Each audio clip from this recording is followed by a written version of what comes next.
Good afternoon, everyone. Welcome to this conference on 1 year to the Russian-Ukrainian war, Global Perspectives. On behalf of Tel Aviv University, on behalf of the Lowy International School, I'm honored and very happy to be able to greet you all here today.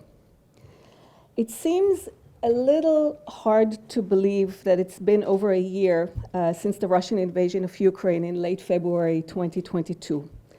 We live in an era in which dramatic events, locally as well as globally, follow one another at such a rapid pace that it seems like only a short while ago that the whole world turned its gaze to Ukraine and to the terrible plight of the people who were caught up in the conflict.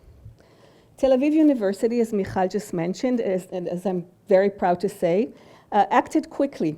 And like other universities around the world, but I want to take credit that Tel Aviv University was the first one in Israel, we put together within days of the invasion an emergency relief fund for Ukrainian researchers and Ukrainian research students. We offered them the opportunity to come here for a few months of respite at Tel Aviv University, where they'd be able to try to continue their research with as little interruption as possible. I have to tell you here today that the response of our community was astounding and heartwarming.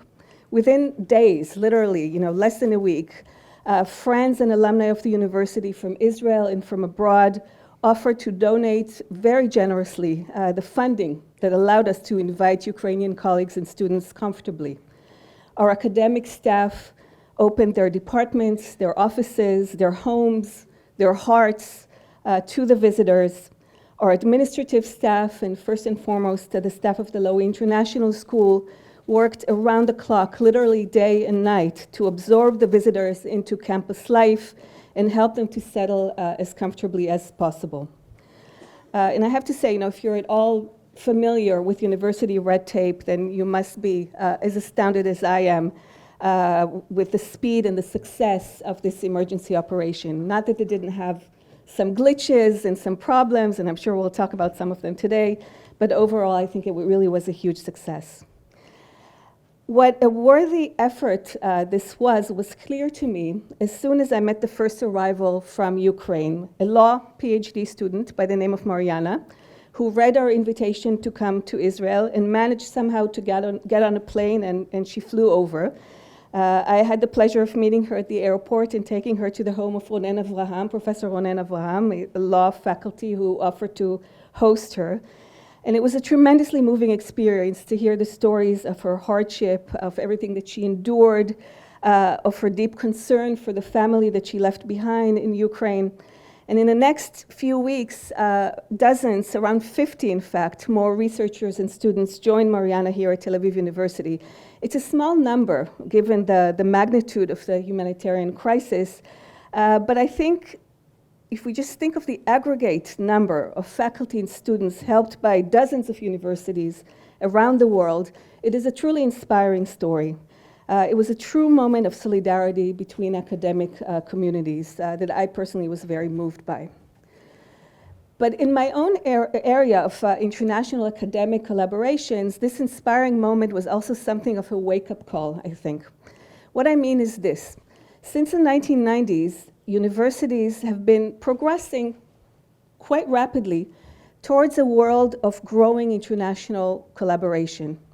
When it comes to the spread and to the exchange of scientific knowledge, it seemed like we were all bound towards a world of very few walls and very few borders. The strengthening of the European collaborative scheme like Erasmus and Horizon, the growing ease of digital connectivity, easier and cheaper modes of transportation, all promise to create a truly global academic community. And in that sense, the Russia-Ukraine war, together with perhaps the Corona crisis, and together with the US-China crisis of trust that we're experiencing now, all of these put together kind of a signal to us that we may be heading now towards a situation where the free movement of knowledge will again be hampered and blocked by forceful geopolitical interests and by national conflicts. This should be a cause of concern to all of us who believe that today more than ever, global scientific collaboration is necessary to deal with the tremendous challenges to humanity. So I opened by saying that the Russian invasion seems like it only happened yesterday. This is certainly not true for the victims of this crisis who have been dealing with the hardships of war day in and day out for many months now, even when the international news cycle has turned its attention to other topics. We at Tel Aviv University, I think, need to continue to act in solidarity with our colleagues whose work and lives are disrupted by this crisis. And we need to keep the war within our purview. That's why today's conference, I think, is very important. I want to thank our partners in organizing this conference, the Cumming Center for Russian and East European Studies and its head, Vera Kaplan, Dina Moyal, and the Israeli University Partnership in Russian and East European Studies. And thank you, of course, to all participants. And thank you above everyone else, I think, to Michal Linder Zarenkin, who just opened a few moments ago. Michal has been the driving force behind today's event. It was her idea and her execution that brought us all together to share our perspectives on the conflict in Ukraine. And Michal's hard work and dedication in supporting the Ukrainian researchers and research students who came here is truly inspiring. When I talked about people working day in and day out, at night and a day, I was talking primarily of Michal and the huge personal resources that she invested in this project. And I want to personally thank her for all her important work. I hope that today's discussion will provide us with new insights, ideas, and perspectives on the global ramifications of the conflict in Ukraine. Thank you all for your participation. Thank you very much to Professor Itzik Ben Israel for giving the keynote address, which we will hear in a moment. And I wish you all a very interesting and illuminating afternoon. Thank you very much.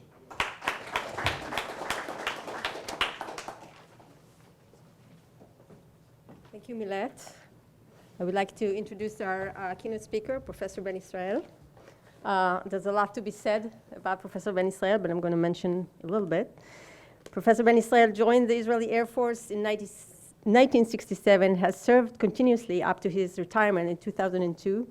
During his service, he held several positions, operations, intelligence, and weapon development units at the IAF.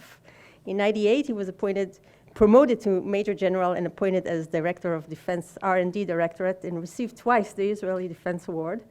2002, after retirement, he joined the University of Tel Aviv as a professor. In Tel Aviv, he founded and headed the Yuval Ne'eman Scholarship Workshop for Science, Technology, and Security. And in 2014, he founded and became the director of the Blavantic Interdisciplinary Cyber Research Center. In 2010, he was appointed to lead the National Task Force for Formulated Israel National Cyber Policy. In 2018, he was appointed to lead the National Task Force for Formulated Israel National Artificial Intelligence, AI, policy and strategy with the mission to strengthen Israel's scientific and technological resilience around the concept of AI.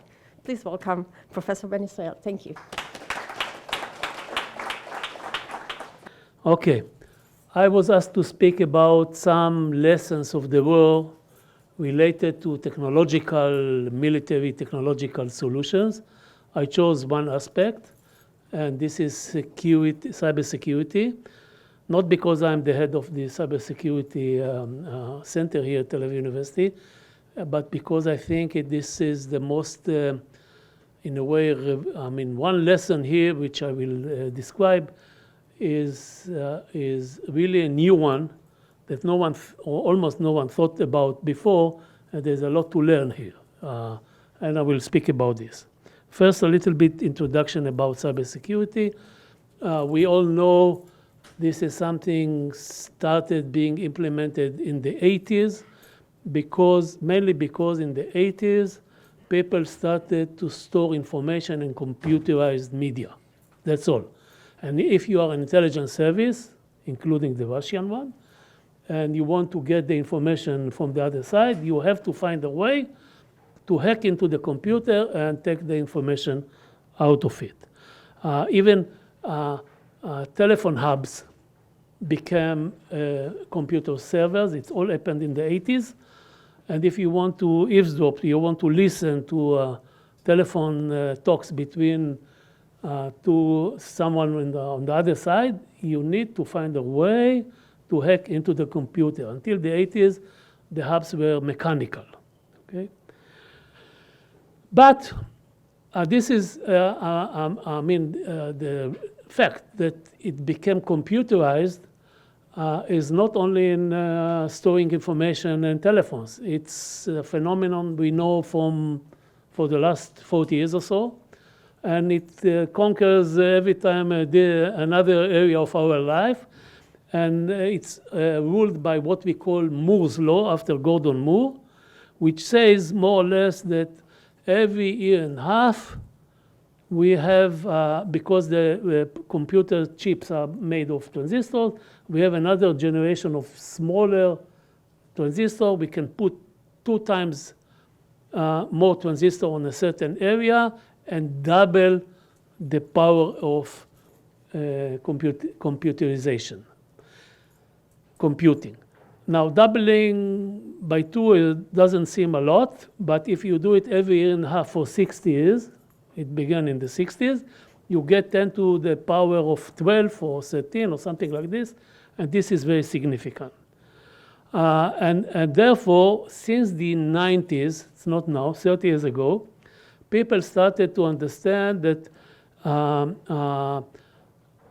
we should, people, in the military organizations all over the world, it's not only intelligence, we should do something about this new computer technology.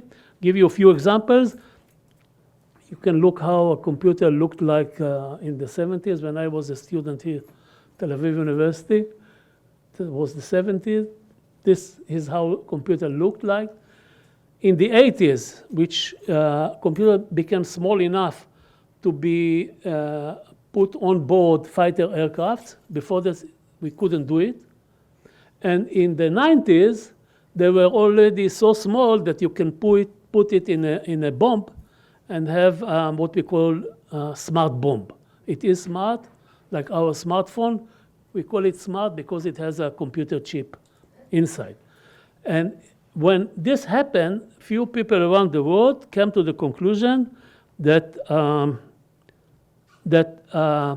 we should change, military organizations should change their attitude towards computers. Computers, I can give you, my own story. But, it was mentioned here that I was in charge of the R&D, the research and development in the 90s of the Israeli Defense Forces and Ministry of Defense. I looked around. My job in life was to find ways, to find technologies for the next war, not the current one, but the next one. I looked around. Everything had a computer on board. You want to defend yourself against air attack, there was a computer in the aircraft that threatened us. You want to defend yourself against surface-to-air missiles, there was a computer in the missile, a computer in the radar attached to it, a computer in the fire center, everywhere.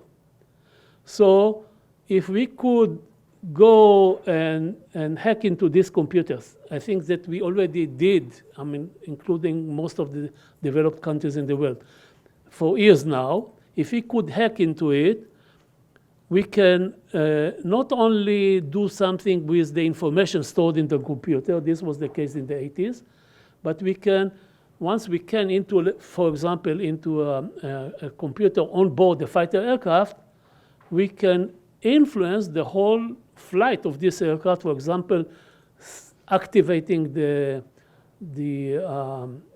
ejection seat, which will be a very nice way to defend yourself against air attack, okay? Because everything was controlled in this aircraft by the computer on board.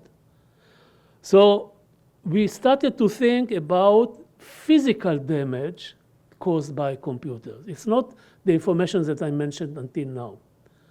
You hack into the computer. If this computer happens to be controlling certain system, like an aircraft, it started with the military, you can affect physically the aircraft, not doing something with the information. And then the whole world turned around in a way. The first global event happened in Estonia in 2007, I think it was. This was, in current terms, very primitive attack. We call it DDoS, distributed denial of service. It's like attacking sites and things like this. Every site has a certain capability, can deal with so many approaches per second. If you try to approach it for more than what the capacity of this computer, the system fails. And the Russian patriots, God knows who are they, but so-called Russian patriots in 2007 who didn't like the fact that the Estonia decided to move a memorial for the Second World War from one place to another place. They attacked Estonia, and for a few weeks the whole country was paralyzed in a way, because everything was done through computers, banking, buying tickets, shopping, you name it. And for a few weeks, people couldn't do it. Then came the year afterwards, in 2008, you notice that Russia is involved here in all these first global actions. Then came the war against Georgia and Russia, and in which the Russians used it as a technology for attack. I mean, they attacked command and control systems, which are controlled by computers. They attacked government systems, which were controlled by computers. And in order to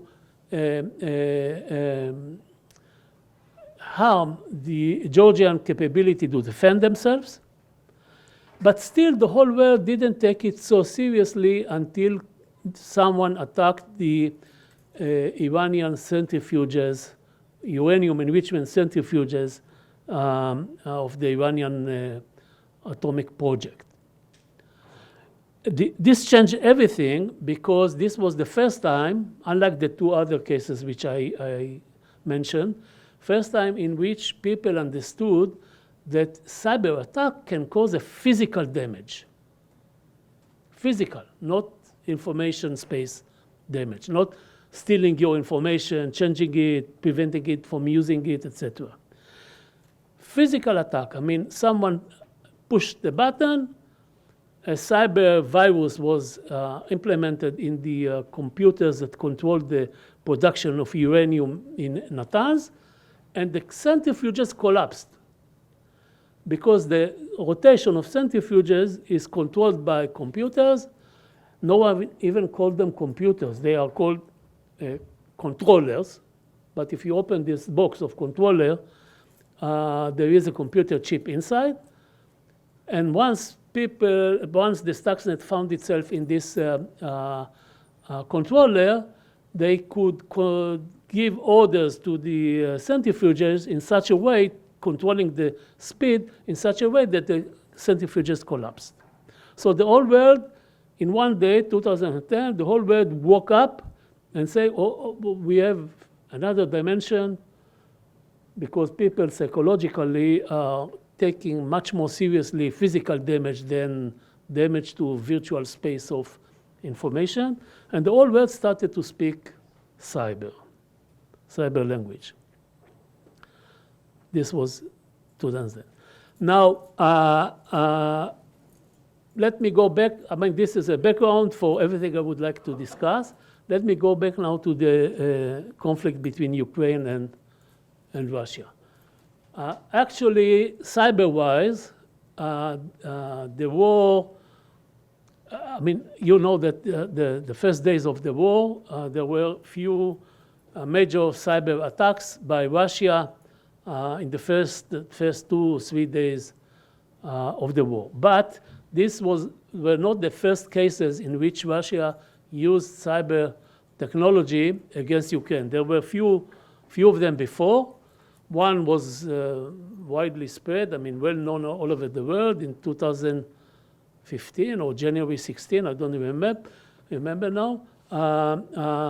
Russia shut off the power production of half of Ukraine, more or less, Western Ukraine, for 24 hours, but it was in the January, in the middle of winter. I mean, this had its effect. Shut off it as a kind of demonstration. I mean, you better do what we ask you to do, otherwise we will continue it. And other attacks which are mentioned here. How do you shut off power production? I mean, the power is produced by certain processes, usually turbines, which are controlled by computers. And if you find a way to hack into this computer, you can affect the right rotation of the turbines and then prevent the production of power. Okay. And then came the war a year ago. And what is amazing cyber-wise is that, I mean, everyone expected that one of the new weapons used in this war will be cyber weapon, causing physical damage. And indeed, in the first 2 days or so, there were a lot of cyber attacks affecting certain systems in Ukraine. What is amazing, that since then until now, there is a silence. Now, the war didn't go well as the Russians expected it to go.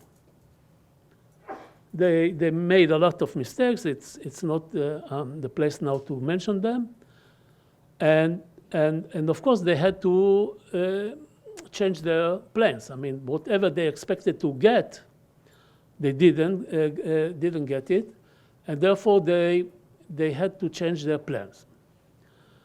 They found themselves in a need to use certain techniques of Second World War, like putting a siege on a city. This is something which was not done for dozens of years. Okay? They wanted, for example, to put a siege around Mariupol.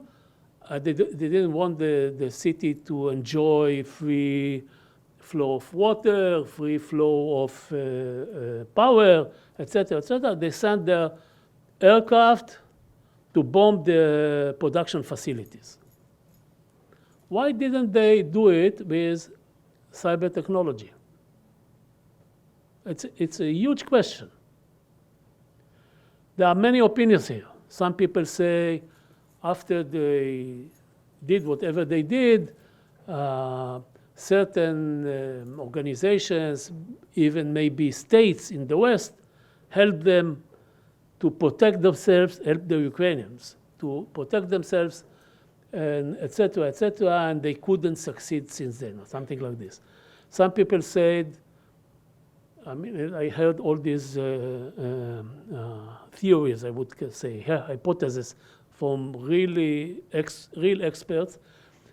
Some people said the Russians were not, didn't want to draw the whole war towards cyberspace because this will give, in their opinion, this may give the other side, the Western side, more room for interfering in the war.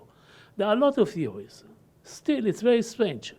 I mean, you send aircraft, you lose a lot of people, a lot of machines. There is a war, you don't give up. You, the Russian, I mean, and you don't use a weapon which only a few years ago, in 2015, 16, you really used against Ukraine.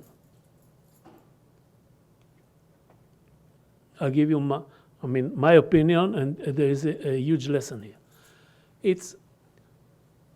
The lesson here relates to the meaning. What do we mean by a weapon? I mean, there are a lot of types of weapons. The requirement from a weapon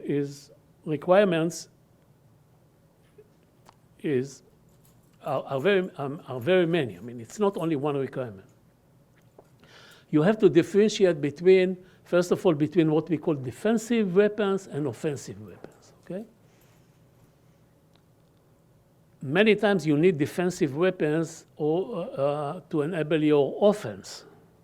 Because once you attack the other side, you expect the other side to do something against yourself, and so you need also defensive weapons.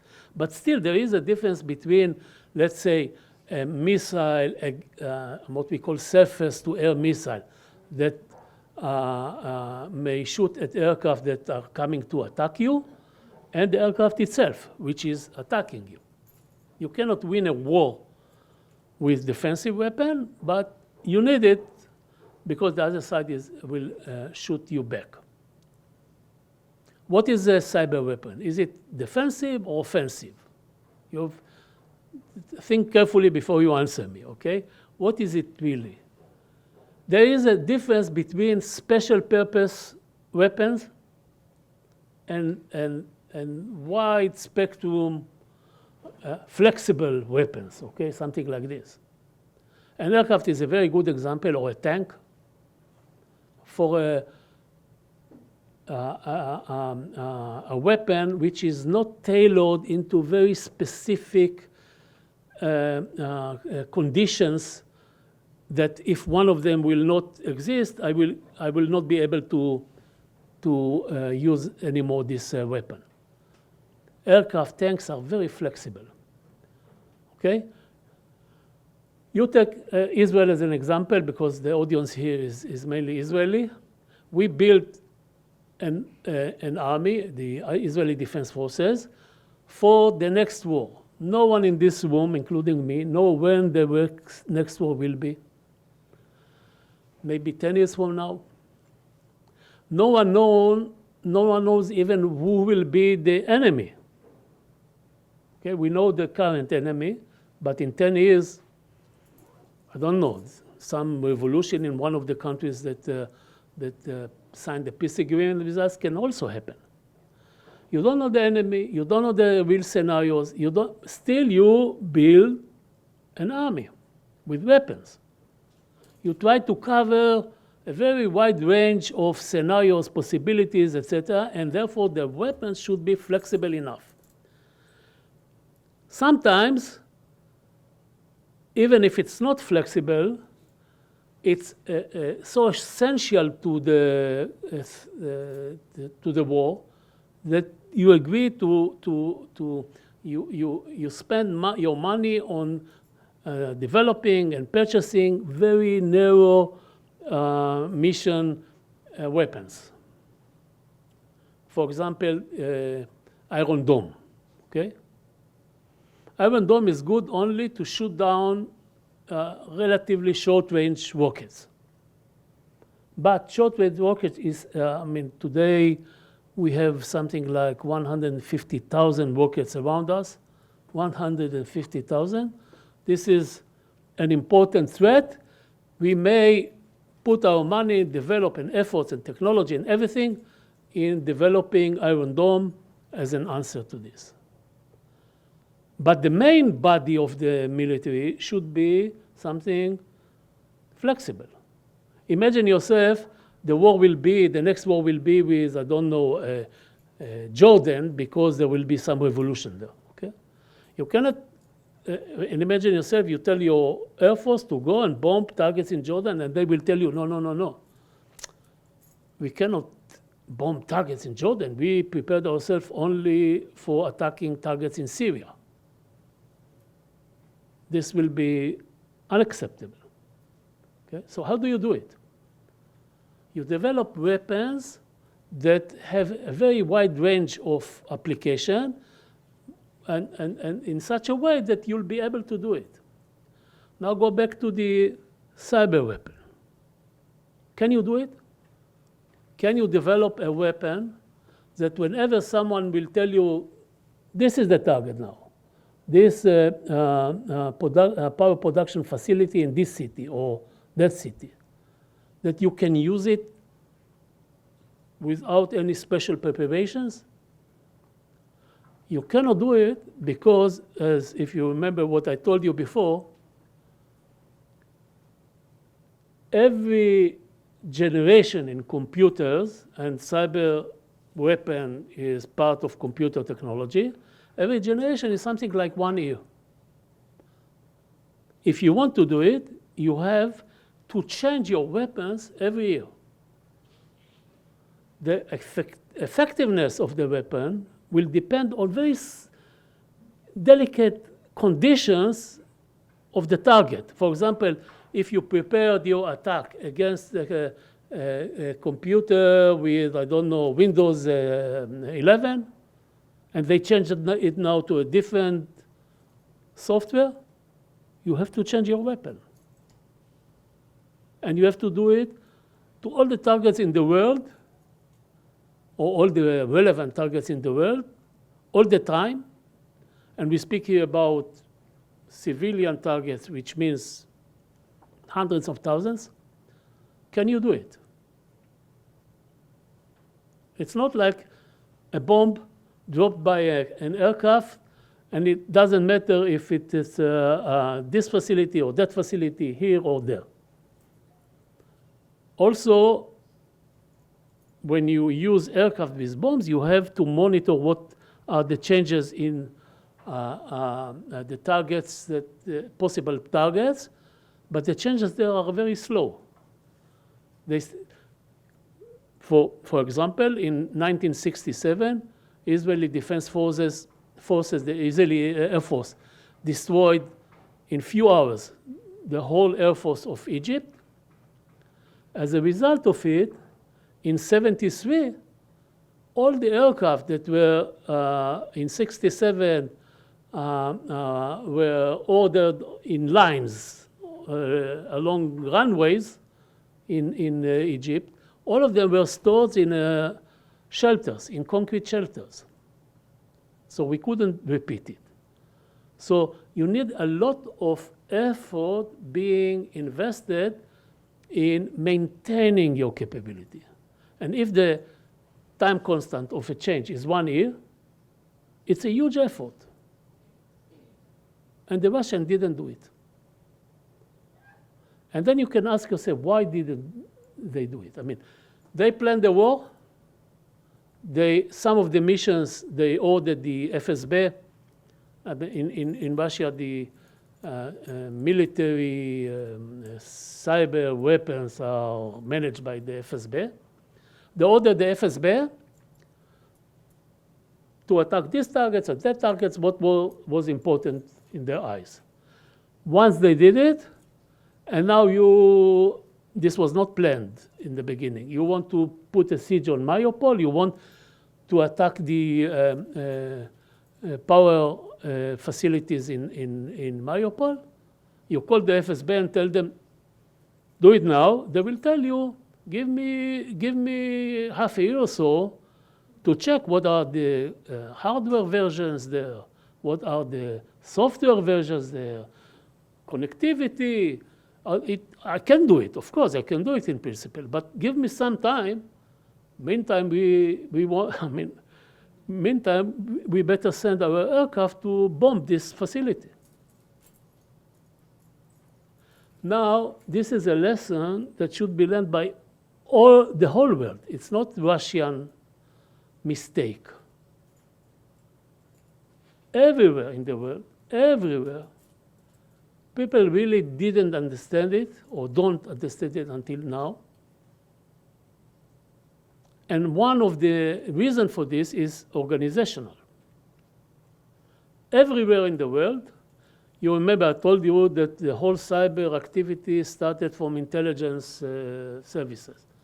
Everywhere in the world, the mission of developing cyber weapons, generally speaking, is the mission of intelligence services. But this is not the mission to attack air defense or hospitals or power production or something. It's not a mission of the intelligence service. If, let's say, we will have a war, speaking back about Israel, we will have a war and fail again like we did in 73 to suppress the enemy's air defenses, no one will, from the intelligence services, will pay for this with his head. It will be only the commander of the Air Force. This is his mission. He has to think how he will use the resources he gets from the state, money, people, etc.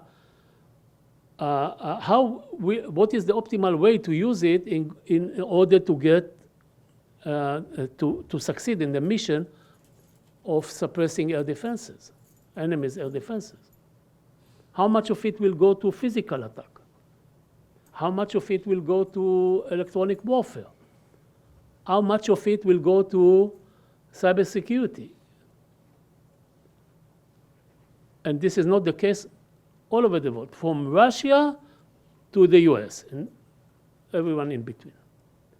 If you ask me, this is a very new point, and that's why I think this is my last one. No, it's written here. And that's why I chose to speak about this. Thank you very much. Question or? Thank you, Professor Ben Israel. I would like to invite Dr. Dina Moyal to come and say a few words, the head of the Inter-University Academic Partnership. And following that, we'll start our first panel on social impact and policy implications. Dina. Hi, good afternoon, everyone, dear speakers, dear guests, representative of the Law International Center. I would like to thank each and every one of you for coming here, for your willingness to speak and to discuss the events of the war, its reality and implications. This is not an ordinary academic conference, at least not for me and for my colleague, Dr. Michal Linden-Zarankin, who was the initiator of the event. Although the conference is indeed academic, in the sense that the speakers come from the academia and will present scholarly work, the event is a result of our personal experience of the last year. Although Michal and I do not come from the war zones, nor did we have to flee from war or oppression, however, we both found ourselves in the midst of the shock waves the war created. Michal is the person in charge of special projects at the Tau International School, and myself as the coordinator of our inter-university program in Russian and East European studies in Israel, which became involved in the process of welcoming, absorbing colleagues from Ukraine and later from Russia. But more than this, the war also intersected with our personal academic fields of research. For Michal, it is her experience and interest in crisis and disaster management, of which she will speak later in the round table. And for me, as a scholar of Russia and the Soviet Union. Since my research deals with the Soviet regime and the intersection between legal and political orders, I was watching the developments in Russia in the past years, its politics and society, and seeing how it eventually deteriorated to waging a war against its neighbor. On a more personal level, and I believe many scholars in the field of Russian and East European studies share this feeling, the war shook the very basic pillars our modern or maybe postmodern world had been based on. That whatever the differences, the disagreements, and various approaches, Europe and Eastern Europe, including, will no longer see combat zones and victims similar to those of World War II. And that the post-socialist countries would be able to overcome the challenges they faced peacefully. That the main crisis of the disintegration of the Soviet Union were behind us. But apparently the past is only theoretically in the past. And in fact, we all carry it with us to the present and to the future we live into. So hence it is critical to examine together the past and the present, society and policy, causes together with implications and language as well as story. Under the shock of the events of late February 2022, as Professor Milat Shamir told us, Tau International was the first in Israel to offer support to academic personnel from Ukraine and later to those who left Russia for political reasons. In a few days, all Israeli universities then followed and joined a long list of academic institutions in the world that offered help to scholars. The inter-university partnership joined this effort mainly by serving as a bridge for scholars and students in the humanities who sought refuge in Israel and were looking for the right scholar to work with. At Tel Aviv University, the Cummings Center for Russian and East European Studies, chaired until October by Dr. Vera Kaplan, was our home for support here at Tel Aviv University. So in a few days from the start of the war, we became a central point of contact in Israel for these scholars, and Dr. Michal Linden-Zerankin became our contact person here at Tel Aviv University. She hasn't slept for months, I believe, trying to issue letters of invitation, arrange housing and academic support for Ukrainian scholars and people who needed support. As an inter-university program with representatives in the main universities here in Israel, we could make the connection needed between foreign scholars and Israeli researchers and academic administrative authorities. And my colleagues at the steering committee of the partnership, also Dr. Yulia Lerner from Ben-Gurion University, Dr. Ina Lakin from the Open University, were the center of a new network established in Israel when entire departments evacuated from the war zones.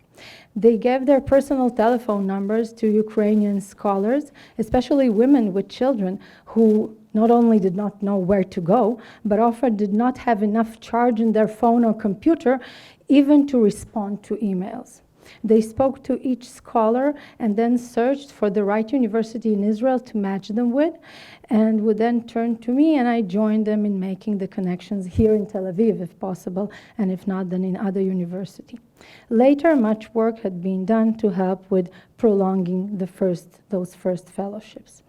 So we wish we could hold this one-year conference as a closing point of these grim events. But to our great sadness, the war is still going on.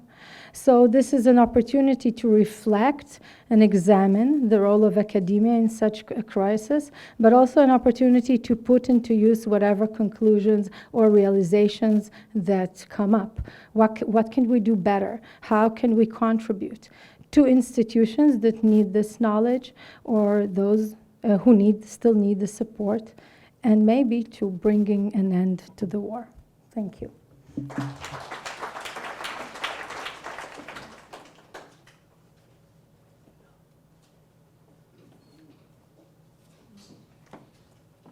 Thank you, Dina. We start with the first panel, social impact policy implications. I would like to introduce the panelists to this panel. We're going to have Professor Bruria Dini.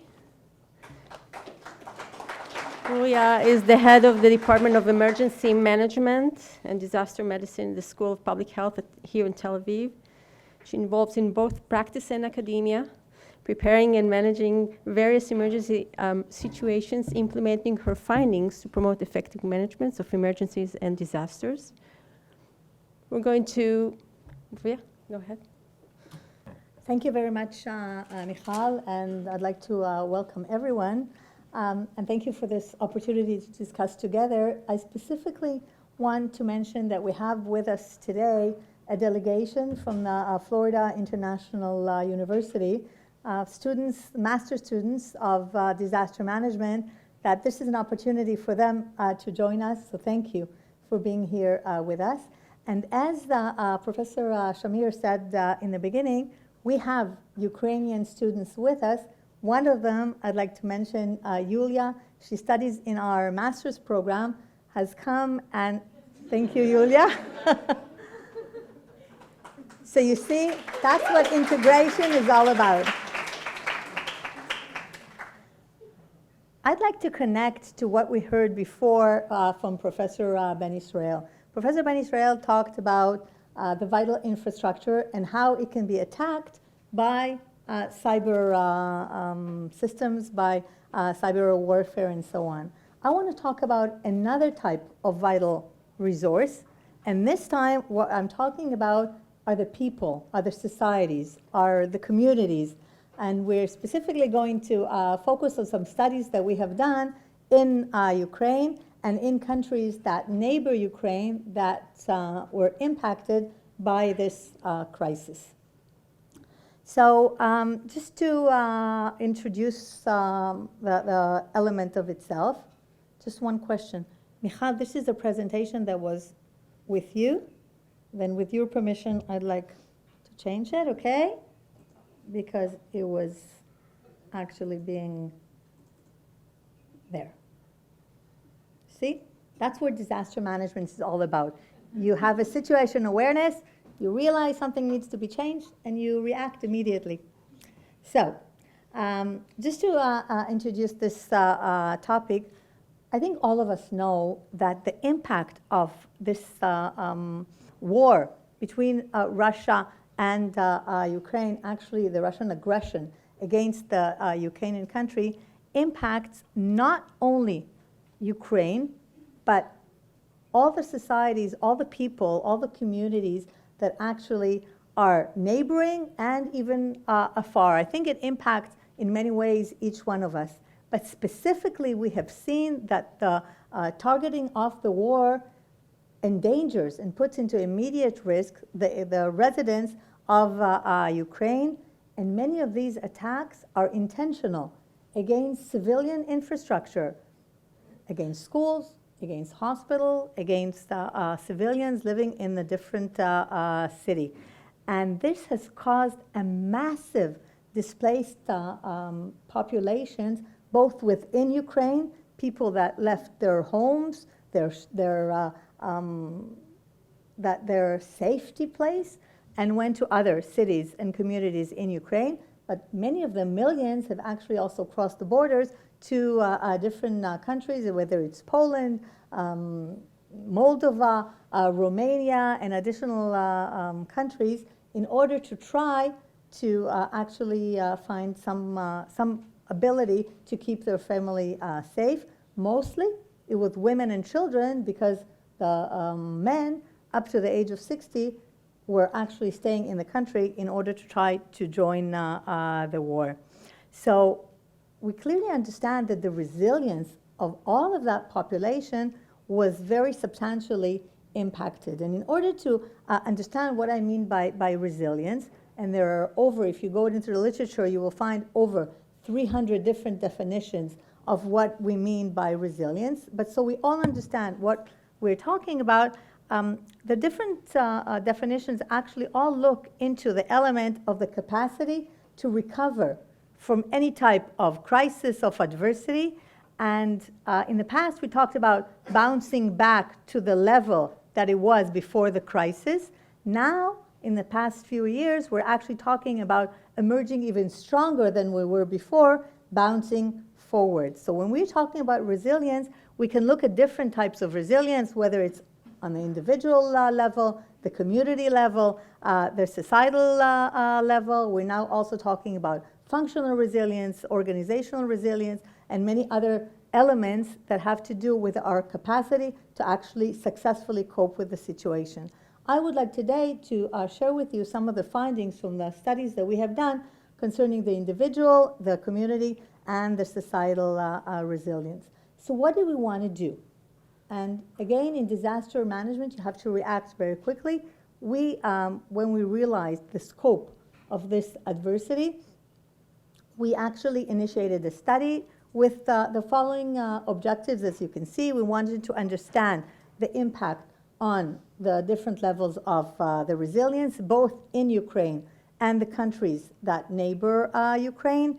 We wanted to understand what strengthens or what weakens the resilience at each of these different levels.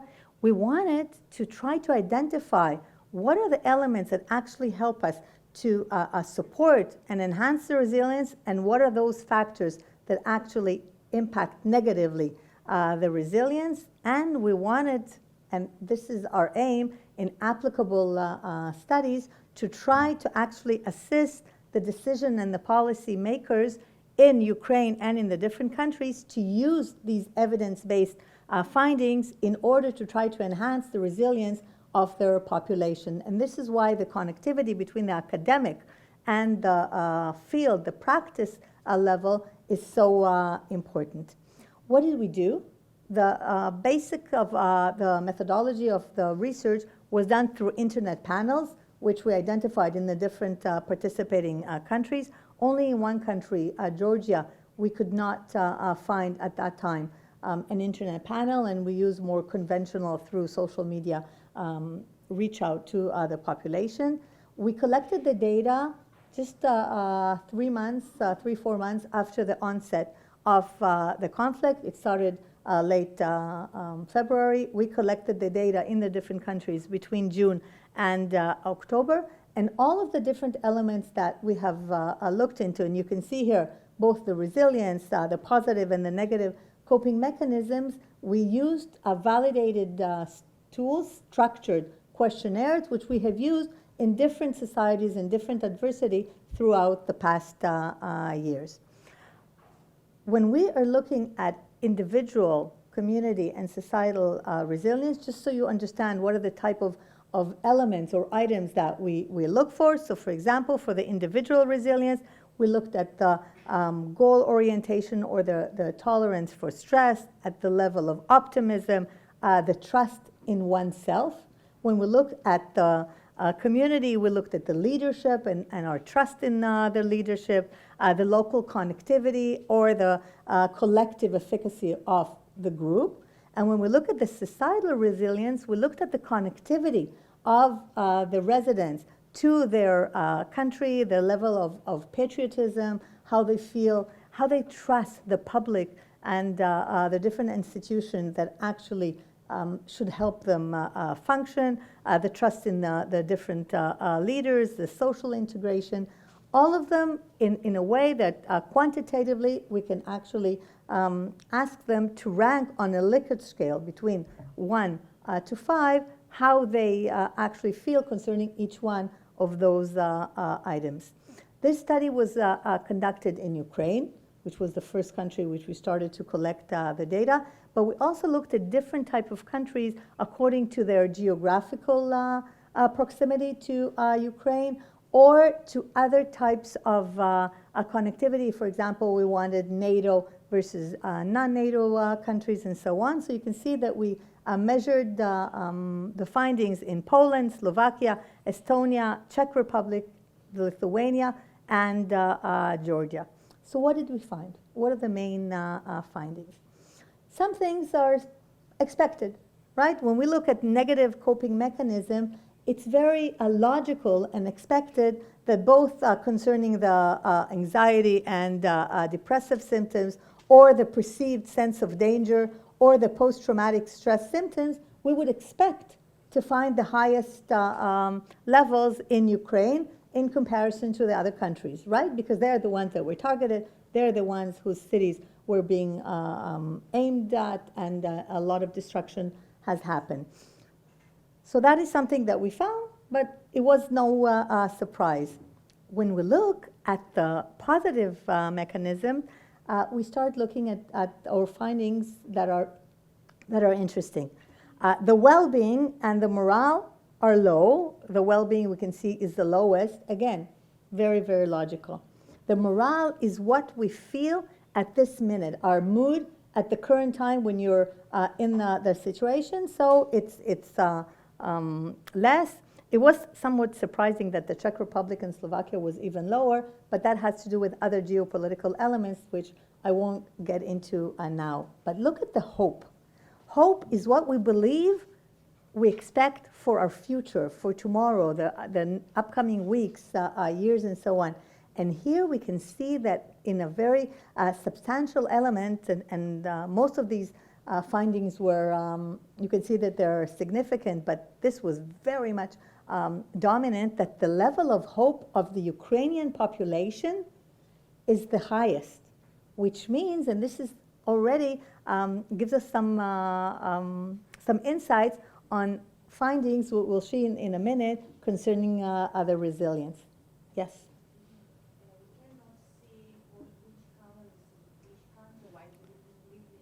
Okay. Then the orange is Ukraine. Okay, and this is why we see it here as the highest.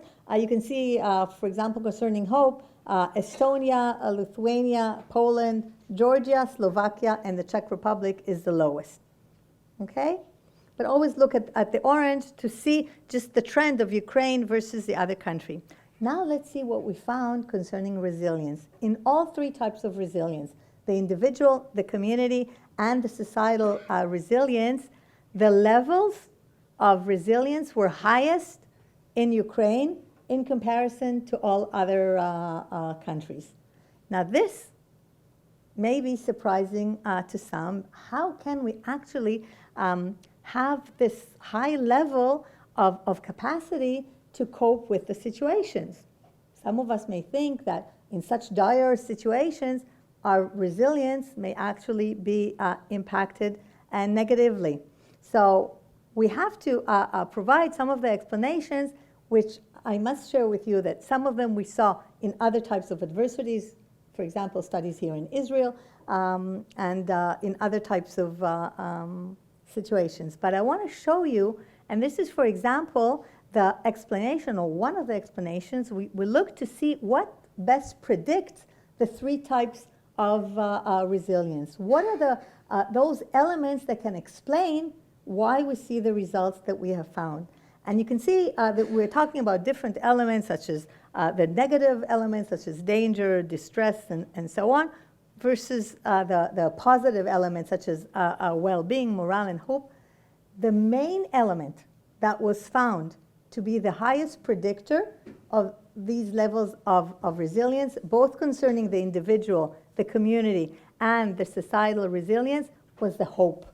So hope as a mechanism, if we believe, if we have trust in our leadership. And remember, Ukraine was not a country in which there were a high level of trust before the war.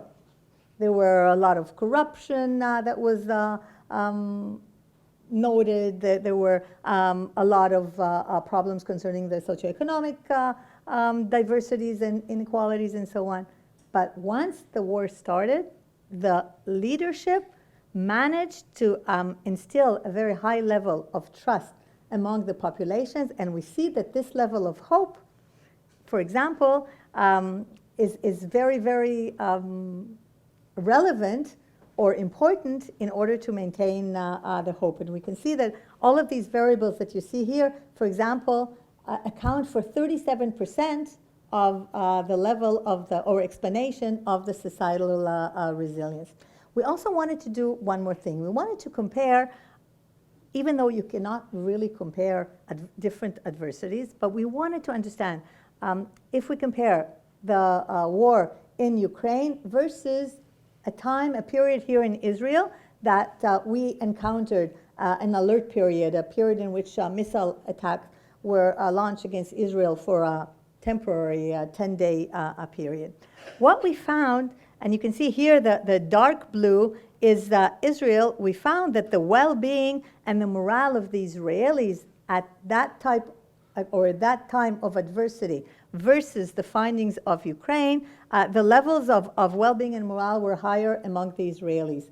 But when we look at the hope of the Israelis in comparison to those of Ukrainians, the Israeli reported a lower level of hope. And when we look at the three different types of resilience, both the societal, the community, and the individual resilience, Ukrainians reported higher levels of all of these three types of resilience compared to the Israelis here.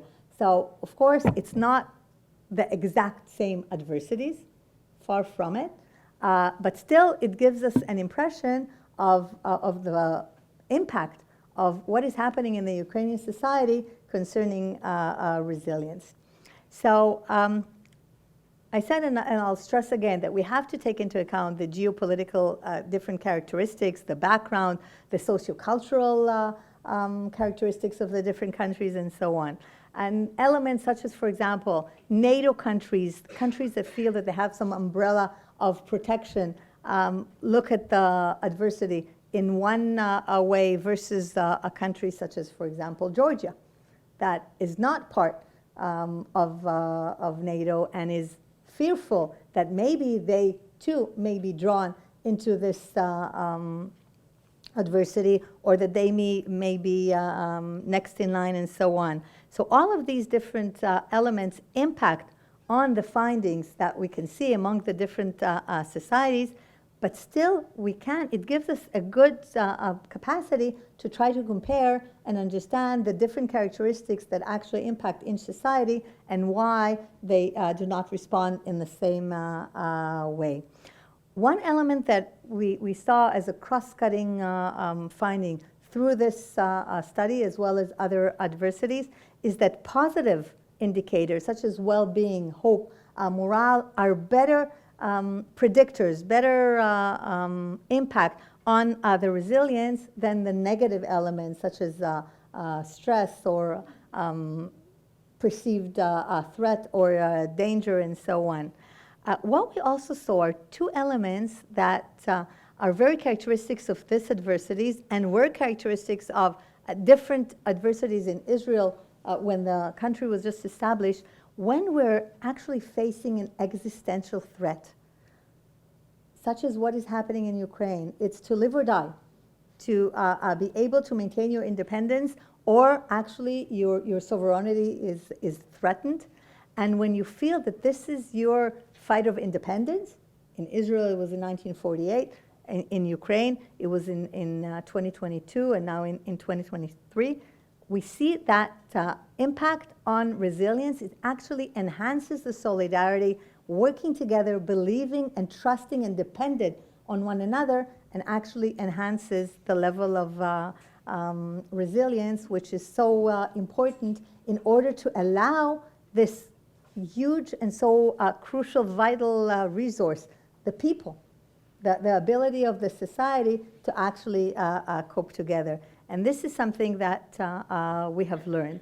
I do have to mention the limitations. First of all, when we're talking about internet panels, it does not cover all the societies. For example, those that do not have digital literacy are not covered. But in comparison to other types of data collection elements, we are able to get to many different groups of the population. And so we have found that the advantages actually outweigh the disadvantages. And I'd like to conclude this study. First of all, as I've said, the importance of the positive coping mechanism. And this is something that as policymakers and decision makers, as leaders, we have to work in order to try to enhance it, in order to actually be able to cope well as a society. And another element that this is maybe a take-home message, certainly to our students, the future researchers in disaster management, we cannot depend on a cross-sectional study. We need to monitor everything, actually, that happens in our society, but certainly the resilience over time, because it does fluctuate. And we have to understand and adapt the mechanisms that we put into place in order to actually enhance the resilience. And this is why the working together of academic institutions with field operators and practitioners is so important. Thank you for listening.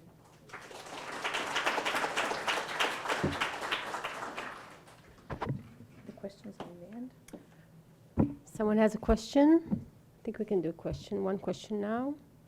We'll do one question if you don't mind, yes. I wanted to ask exactly this, at what phase of the conflict was you questioning Ukrainians, and how did you reach them? We did the study 4 months. We started in June 2022, 4 months after the onset of the conflict.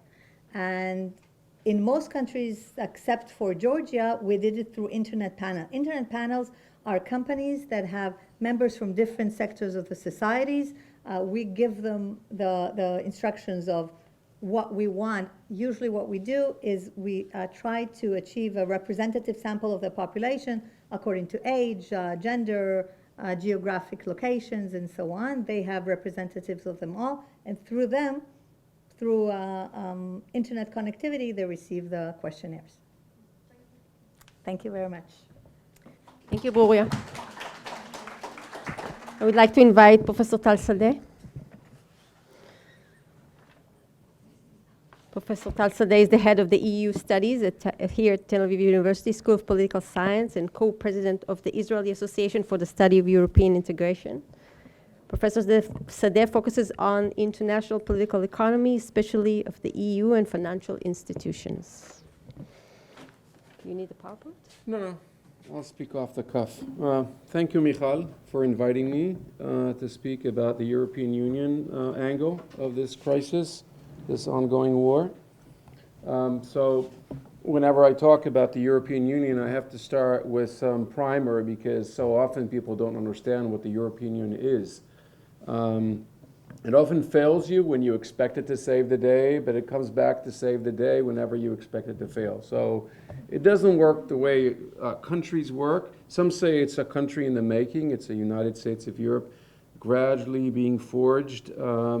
Others say this is just another intergovernmental organization. You're entitled to your opinion, of course. I'll just say that it's a club of countries that have given up a lot of important things for our country and share their currency. They have a common parliament. Half of their laws are decided jointly without the ability of national parliaments to interfere in this process. So this is pretty supranational on that count. On the other hand, there's plenty of stuff that the countries do as if they are in the UN. Security would be a major example of that. There's a lot of national jealousy at the European Council. They horse trade, they bargain, so sort of frenemies. There's a lot of realpolitik in there, but there's also a lot of legal order and supranational elements. So with that, I'll proceed to discuss some of the main implications of this war for the European Union and back to Ukraine, because so Professor Adini has talked a lot about hope, and I think from what I understand, an important part of that hope is the expectations among many Ukrainians that one day they'll join the European Union. That's a major part of this hope, and don't tell them, but I have to say this is not very realistic. So Europeans don't want to say this because they want to maintain the hope, but this has to be said. I'll come back to this towards the end of my talk. I want to highlight a number of implications. One, the obvious one, would be on security. Another important implication is on energy. Then there's the issue of immigration, more recently agriculture, and then finally enlargement of the European Union, membership of the Ukraine. So to start with security, Europeans, whether they like to admit it or not, generally source out their security concerns to the United States through NATO. Some have no qualms about it. Many Eastern European members of the European Union have no problems with that at all. They do spend some significant resources on their own security, but say, compared with Israeli standards, not much either. So the NATO obligation is about 2% of GDP of spending. Certainly Poland, the Baltic countries are there. You go further to the west, unless you're a France or a Britain. Britain is not part of the EU anymore, but some aspiring nation for global prestige or power. If you're not that, then you're really not spending much on security. there's also a question of what you spend your defense budgets on. There's a suggestion that when Europeans spend money on security, it's mostly on salaries and pensions of people in the military. It's a different game to spend it on purchasing platforms and weapons.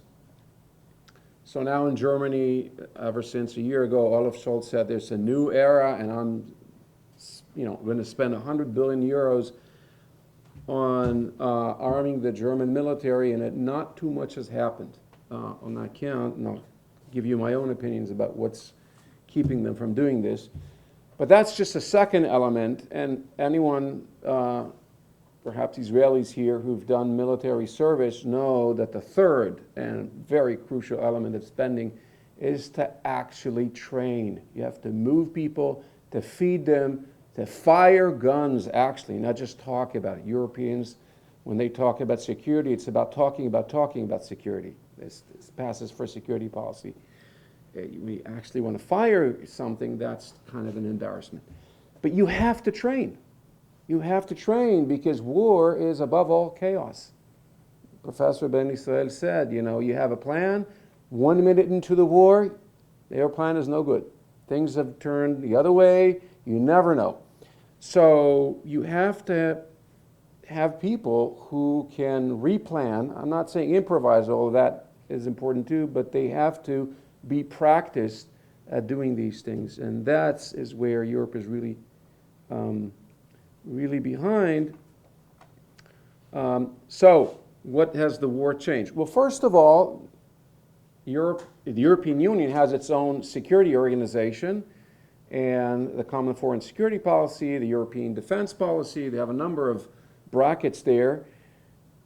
Sweden and Denmark decided they want to join in.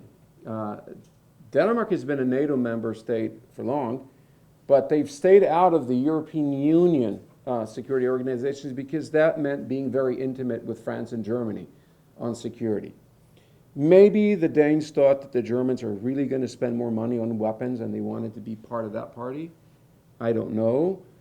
A lot of what actually goes on is business. There's military business, there's military procurement, there's military industries. Part of the jealousy among Europeans on security is that they're jealous for their own gun industries. Some countries have seriously developed gun industries. Sweden has one. You'd never know. You'd think this is a peace-loving nation, but they make jets, aircraft, fighter jets. They make big guns. Belgium is also known to chase justice and try dictators, but they have a serious gun industry too. Anyone who's trained in Israel with a MAG or an FN is really a Belgian gun. Austria sells plenty of light arms in the United States. A lot of the gun that goes on in America is Austrian made and Czech made. So these industries, governments are jealous about these industries, and when you want to arm an army, the question is which guns are you going to buy? So a lot of these sort of national commercial interests come in to have a problem. Now these countries don't spend a lot of money on procurement, so they don't have a lot of guns. So I'm saying using guns very lightly, but different arms. And that's why it's hard for them to keep on arming Ukraine on this. They don't have their own guns to do. But the main issue, I think, in Germany, and Germany is obviously the big story here, is that while Germans said that they have turned a page and this is a new era, I don't think they have been shocked enough out of their complacency. The main thing is that you need to return into universal conscription in Germany. That is the key. Because if you don't, and you let people volunteer and self-select into the military in Germany, you don't get the kind of population in uniform in Germany that you would like to arm. And that is a problem in Germany. And I think it's not much discussed, but I think a lot of politicians in Germany are worried about who they're arming in Germany and where that's going to take Germany. And there are things that they don't want to find out. They don't want to try. So I think if you really want to turn the page in history in Germany, you need to go back to the Cold War era of universal conscription. That would make the military a diverse force in terms of politics and society. It would make the Germans more comfortable in really making it a potent force. But that, until now at least, is a non-starter in Germany. A lot of Germans still think that this is not really their problem, and that this is something that somebody else has to take care of. It's a Ukrainian issue. Maybe they have been teasing the Russians too much. Why are they insisting so much? You know, they're keeping away and holding back so much business. Why is it worth a fight? And if there's anyone that has to do something, it's probably Uncle Sam. Again, they should be doing it. And Germany would like to keep on going the way they have in the past decades, doing business, having a good time and good life, and letting other people worry about security. Until that changes, yeah, I think this is a serious problem for the European Union to become a meaningful security force. I'll move to energy. This war caught the EU in the midst of the green transition that has been finally picking up momentum after decades of talk in terms of European legislation to force companies and even households out of more carbon-heavy products and habits. Just before the war, there's been a regulation about home installations, about raising the standards on emissions for cars that people use. It was one thing to demand higher standards, higher environmental standards from business. It's another thing to actually get ordinary people spend more of their own money on this. It became a harder thing. In France, this erupted as the Gilets jaunes protest movement, where people thought that this elite of rich and educated people like to preach about a green planet where they can afford a transition that would be too expensive for ordinary folks. In Germany, there's more support, I guess, for these kind of measures, but it's still not easy. And the main strategies, the two main strategies, well, I guess three, in Europe for dealing with transition is, in Germany, they have bet the house on natural gas. The idea by German industry is that natural gas is clean. Environmentalists hate this idea. They don't think it's clean or not clean enough. Sure, it's better than coal, but you should really think about other things like solar and wind. So wind is picking up in the North Sea. Britain and some northern countries are investing a lot of money in wind power there. You will see turbines in Germany if you travel. So something of that is happening, and certainly there are leading German industries on that. But industry was very big on cheap Russian gas. The French solution is nuclear. It doesn't emit a lot of carbon. There are some safety problems occasionally with nuclear, but the French still think this is a good idea. They had second thoughts. They privatized their nuclear industry. It ran into serious problems. There's a lot of corrosion in these reactors. Half of the fleet of French reactors was out of commission precisely when they really needed it in 2022. Now it's been renationalized, the industry, and Macron is betting his house on nuclear. But that doesn't sit well with the Green government in Germany. The Greens in Germany would rather reopen coal-fired plants rather than nuclear plants. That's the way their logic runs. So it's a party, the Green Party has been established on mostly anti-nuclear sentiment. This has been the main force driving them into politics, and to the extent that coal for them is better than nuclear. So with Putin, and that's what really got the Germans upset, I think. The Germans, I mean the German establishment, of course, business and politics. What really got them upset about Ukraine is that the Russian gas is gone. and now they have to deal with this. And there's a pincher movement. I don't have the time to describe all of the challenges that German industry now faces. It's not a good time. It's a very concerning time, and this is very unwelcome. And Putin betrayed them. They've invested in him for 20 years. Gerhard Schröder was Putin's man in Germany, and a lot of other people who thought they meant well, Frank-Walter Steinmeier and other people, have felt personally betrayed. That they have really invested in this is not happening. So energy is more expensive, but Germany has been extremely adaptive in terms of saving energy. It's very surprising about this. And so I think in the end, the energy policy of the EU has come out strengthened in the sense that they've acquired more powers to buy energy centrally. One of the worries was when the energy crisis broke with Putin, countries, as very reminiscent of how the Corona crisis first met countries, each scrambling for their own gear and mass. Same with energy. Each was trying to buy on the spot market, and the prices were spiking tenfold of what they normally were for energy a year ago. And so now they have joint purchasing, which means there's no competition among countries. They buy bulk, they can negotiate better prices for everyone. So that's for energy. I want to talk about immigration. As you know, Ukrainians have been welcomed into the European Union in an unprecedented way. They've basically perhaps up to 5 million people have been allowed to reside and work and study and do business freely in the European Union on a temporary basis.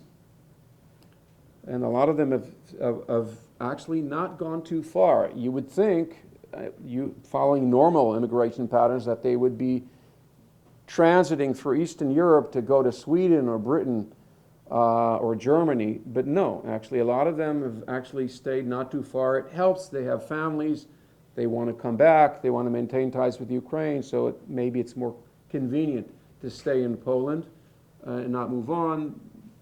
Language barriers are not too high, there's reason, and they've been accepted.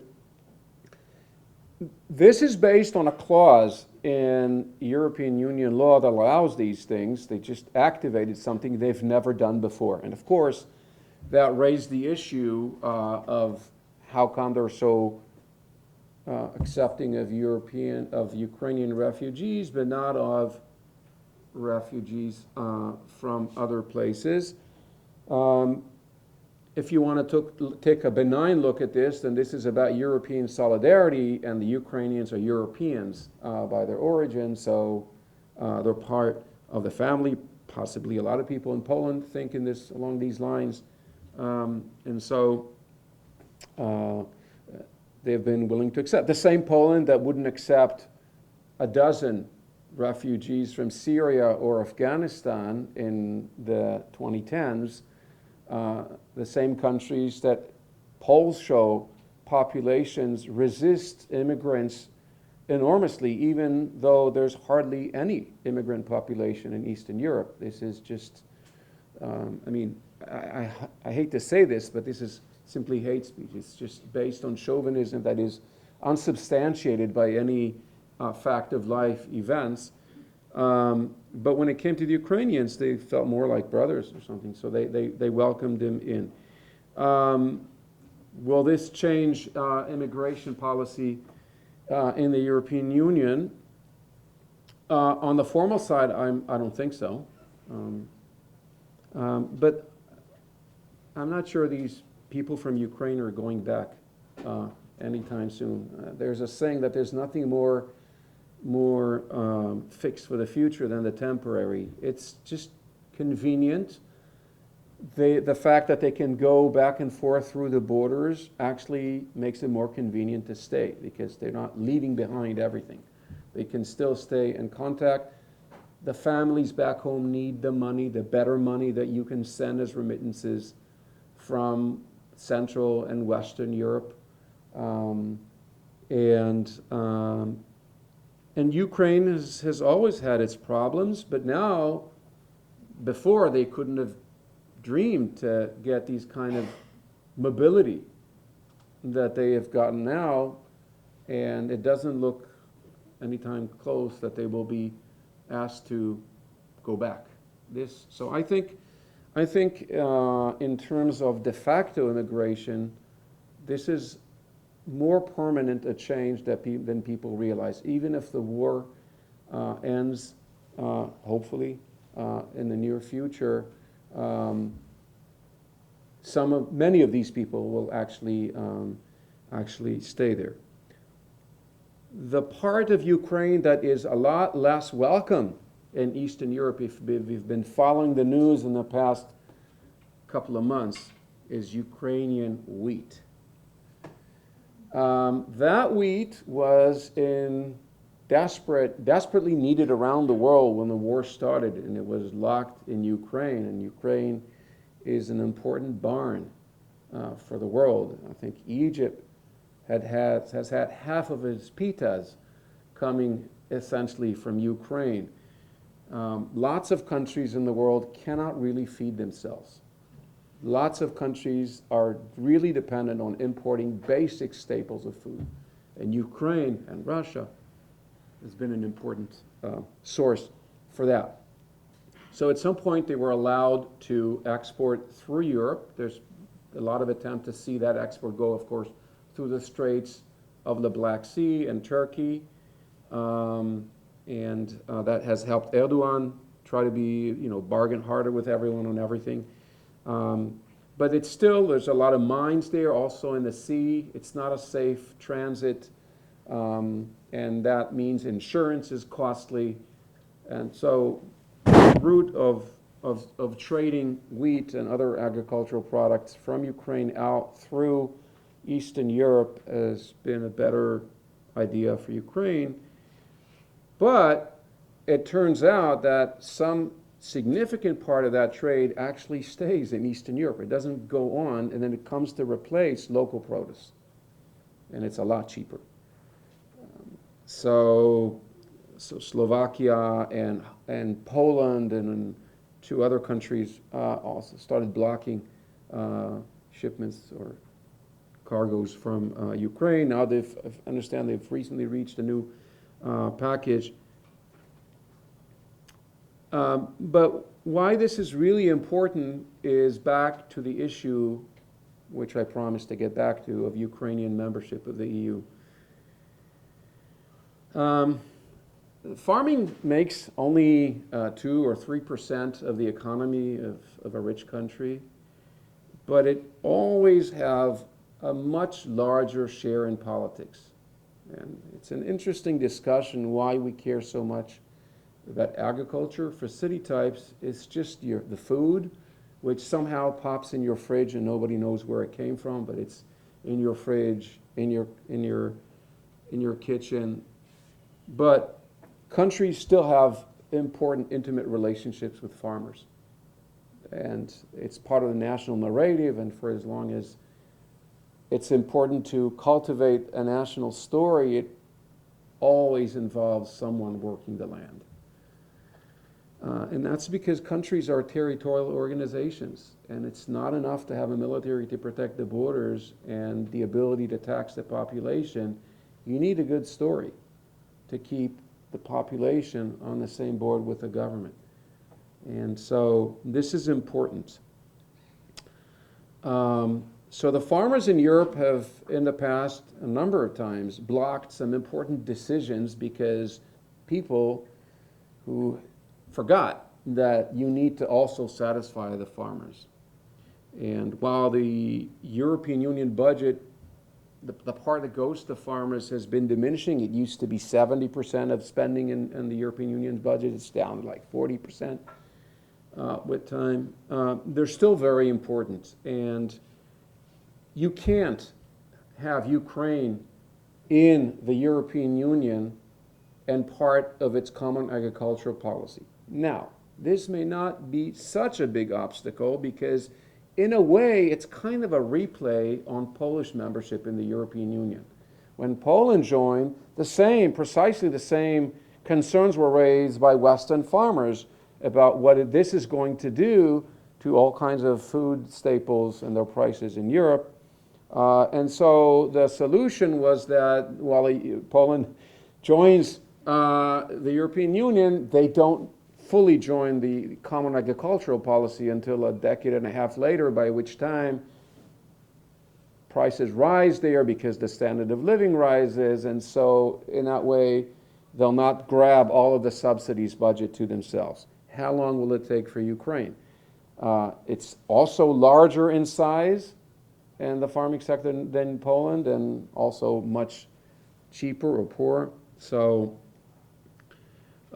this is a major problem. Does Ukraine have a chance of joining the European Union? Yes, it's always a possibility. I understand there is a lot of goodwill in Ukraine, or re-energized attempts to do this. But I can say a lot of people in Europe sign up to projects that they don't fully understand what is required from them. The Greeks still swear that they belong in the European currency. They don't understand those who say that they don't fit there. And they would like the rules there to change so that they're more accommodating of Greek membership. And I suspect on this same way that a lot of people in Ukraine don't understand what is required of them to become members of the European Union.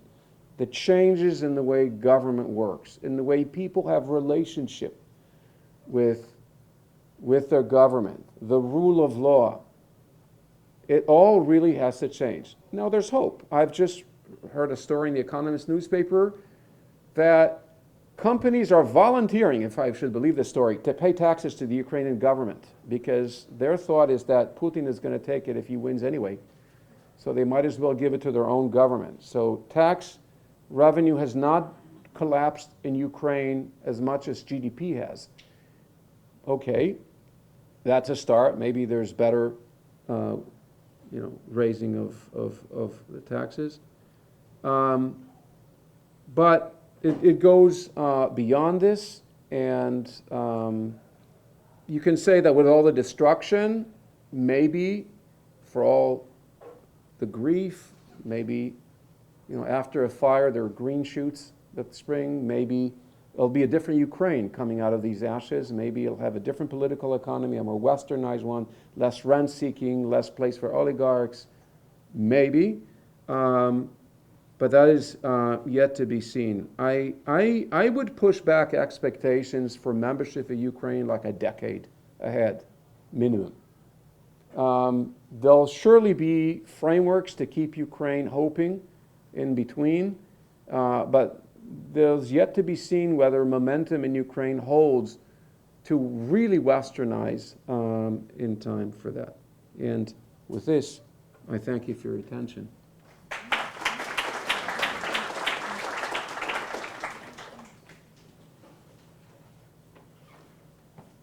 Thank you, Tal.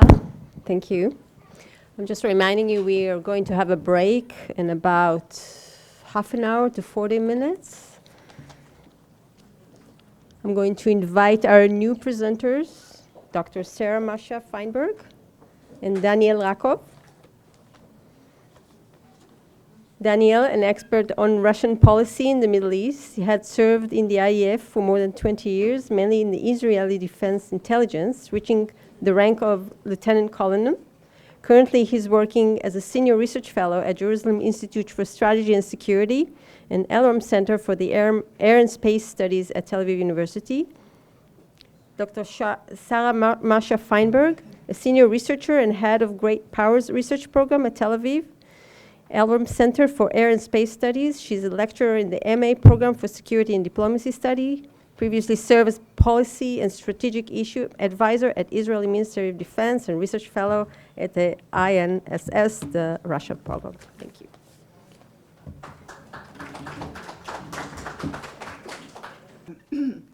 Good afternoon, everyone. I'm here to present a book that was co-written, a comprehensive research report, co-written by Lieutenant Colonel Reserve Daniel Rakov and myself, about the growing impact of civilians on the modern battlefield based on a study of the first year of the Russia-Ukraine war.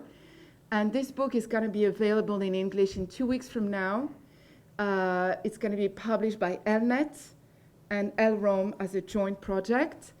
And I'm going to try in the 10 minutes or so, you're all exhausted, I can see, to try and present the substantifique moelle, the essence of our study. I'm going to act as the spokesperson of our collaborative projects, hopefully not as Maria Zakharova. I will try to do my best. So basically, one of the main questions, we work in a center that is a joint initiative of a joint venture of the Israeli Air Force and Tel Aviv University. And when the war started, Daniel and myself tried to identify what has changed. You know, this war has features of World War II. It has sceneries of World War I, but it also has trends and characteristics that we've never seen before.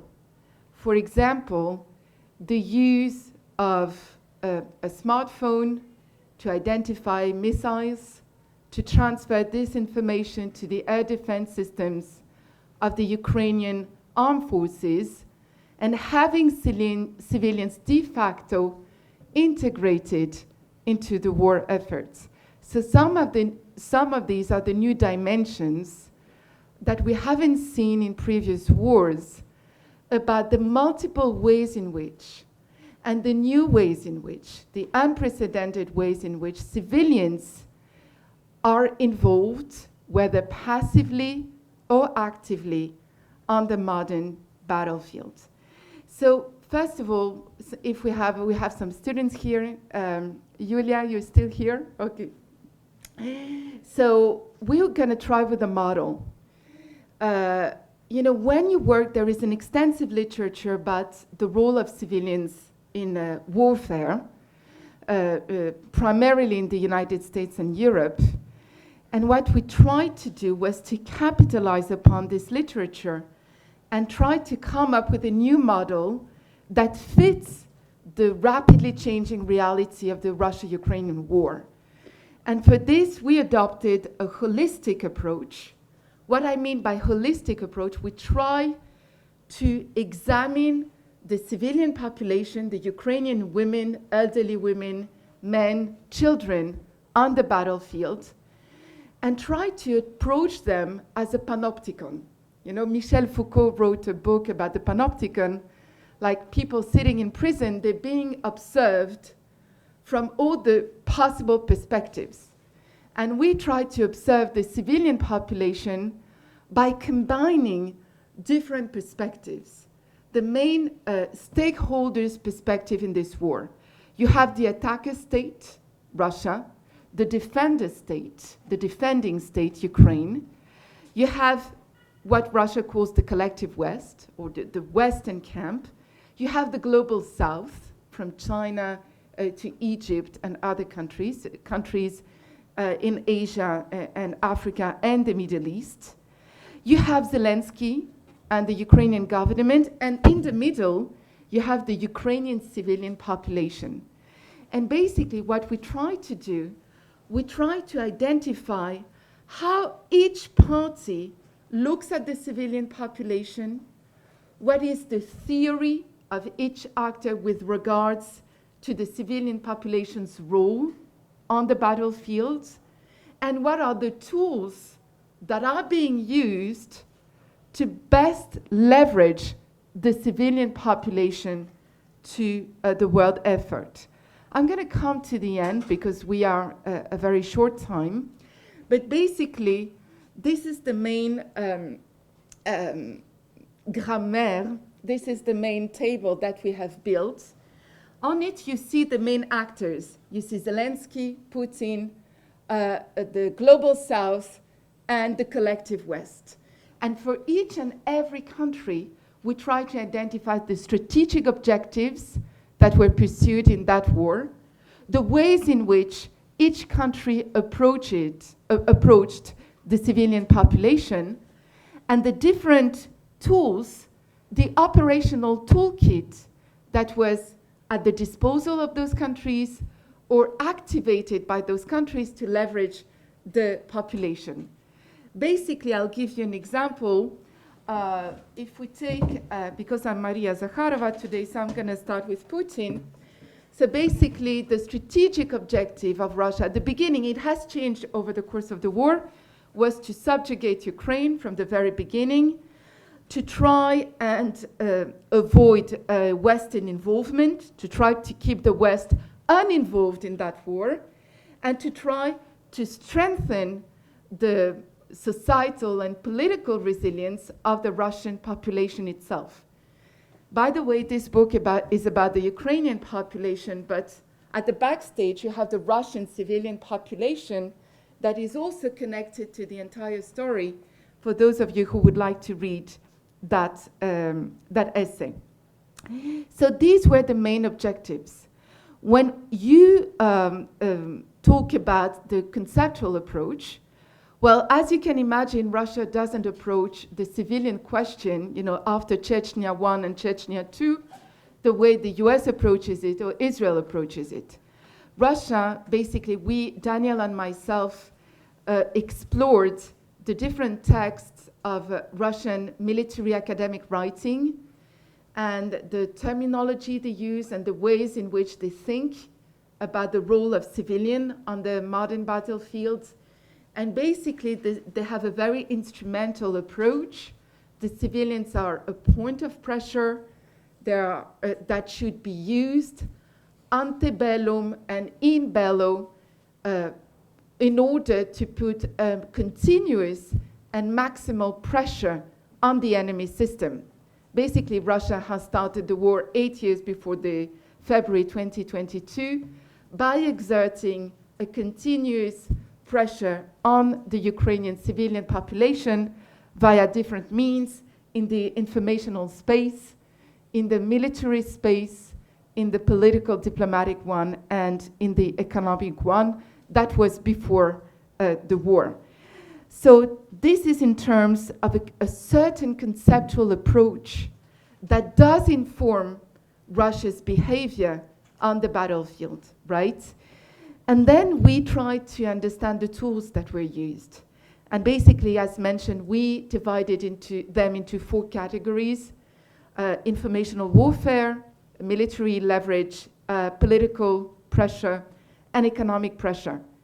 Some tools that were used by Russia, for example, the deep strategic strikes that have gone on and on during the winter of 22-23, one could argue that they belong to all those categories. They argue to the informational psychological sphere. They're meant to produce an effect among the population to instill fear and disorientation and to steal hope.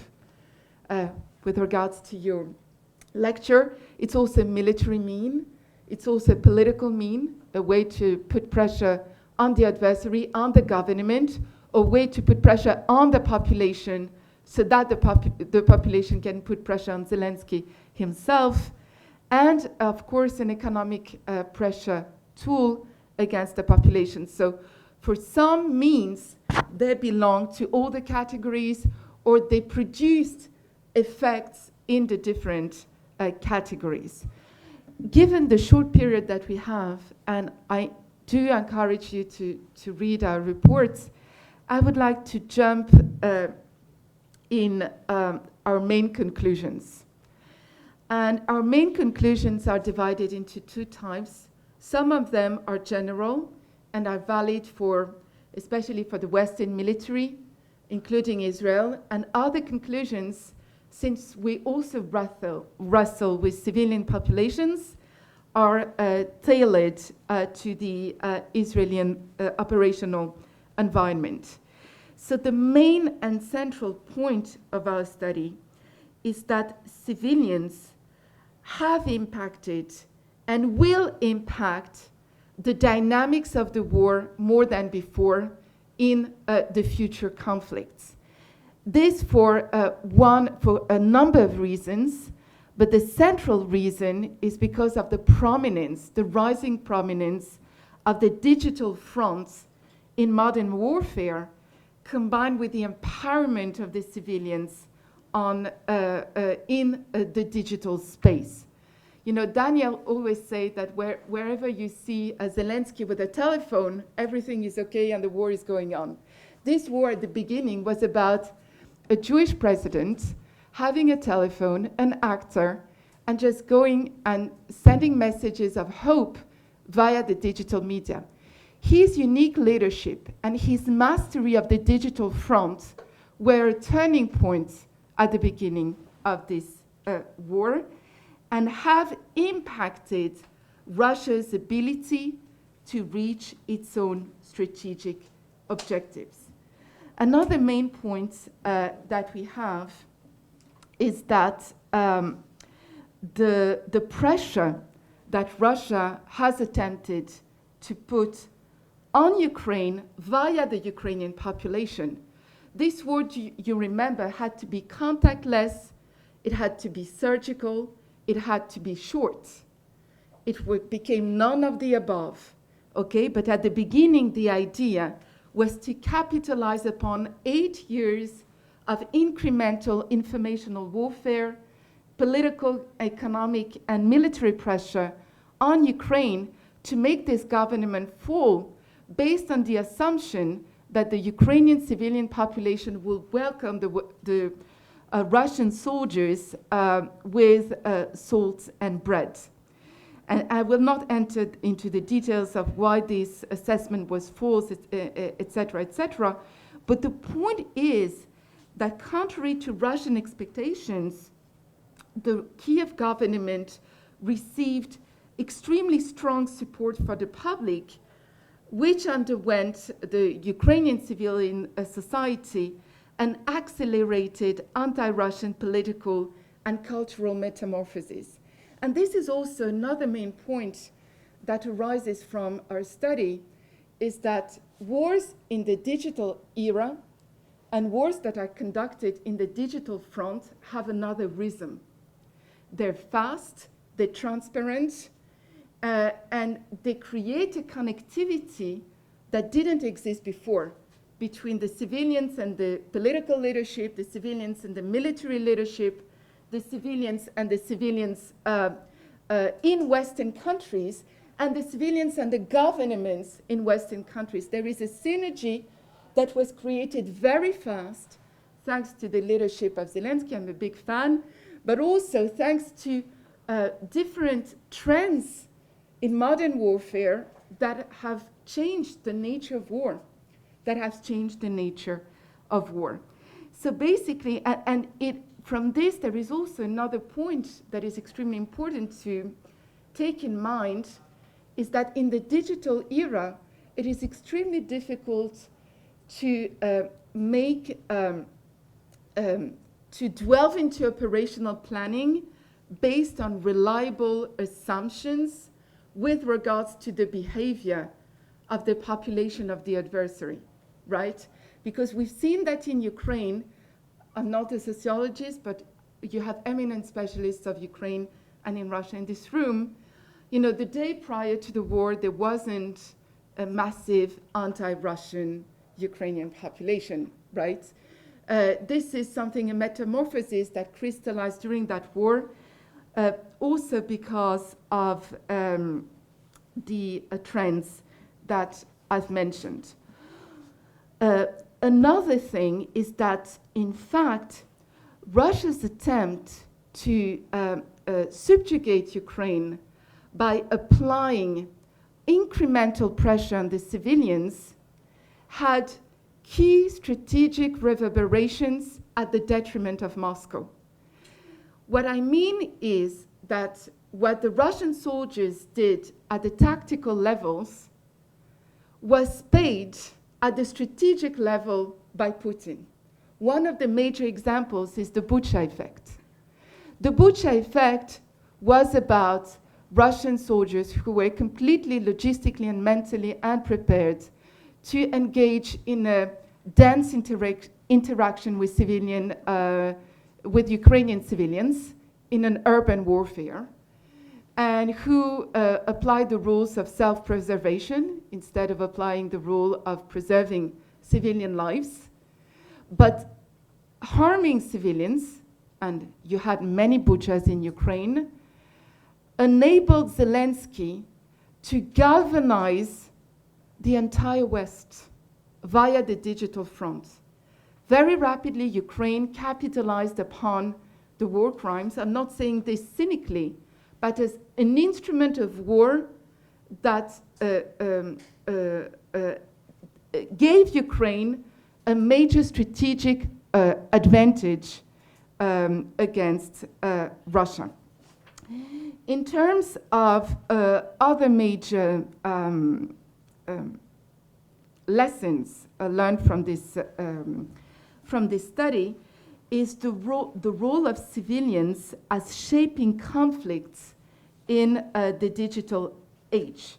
For example, harming civilians can swiftly transform a local war into a global one. At the beginning, both Russia and the Western countries, apropos Germany, at the beginning, you may remember the behavior of the heroic behavior of the German government at the beginning. Both Russia and Russia and the West wanted to keep the Ukrainian war as a local conflict and avoid the involvement of international actors. But basically, harming civilians and the question of war crimes very rapidly transformed this war from a local one into a global one. And that was the major turning point in that war. Second, the blurring of boundaries between military security and the civilian spheres, and between those involved in the combat and those uninvolved in the combat, has intensified. If you are an elderly woman and have a smartphone and do take pictures of war crimes that will be processed by the Procurator General of Ukraine and that will be sent to The Hague, are you a combatant or are you a non-combatant, right?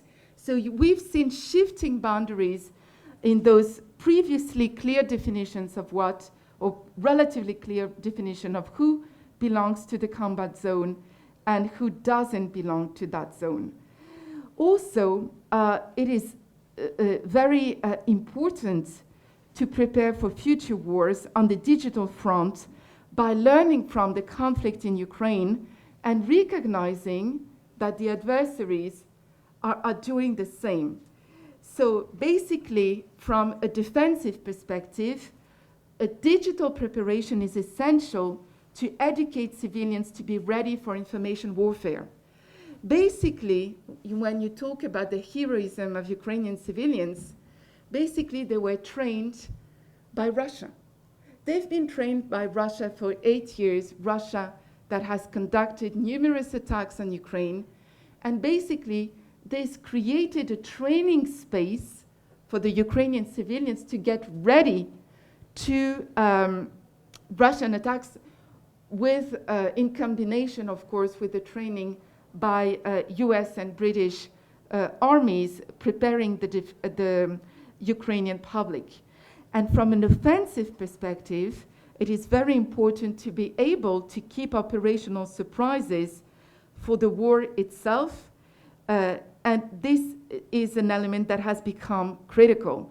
Basically, one of the major mistakes of Putin, and this war could have turned completely differently without the heroism of the first Ukrainian volunteers and without the first mistakes of the Ukrainian army, but basically Russia was proved unable to keep its ability to create an operational surprise for Ukraine.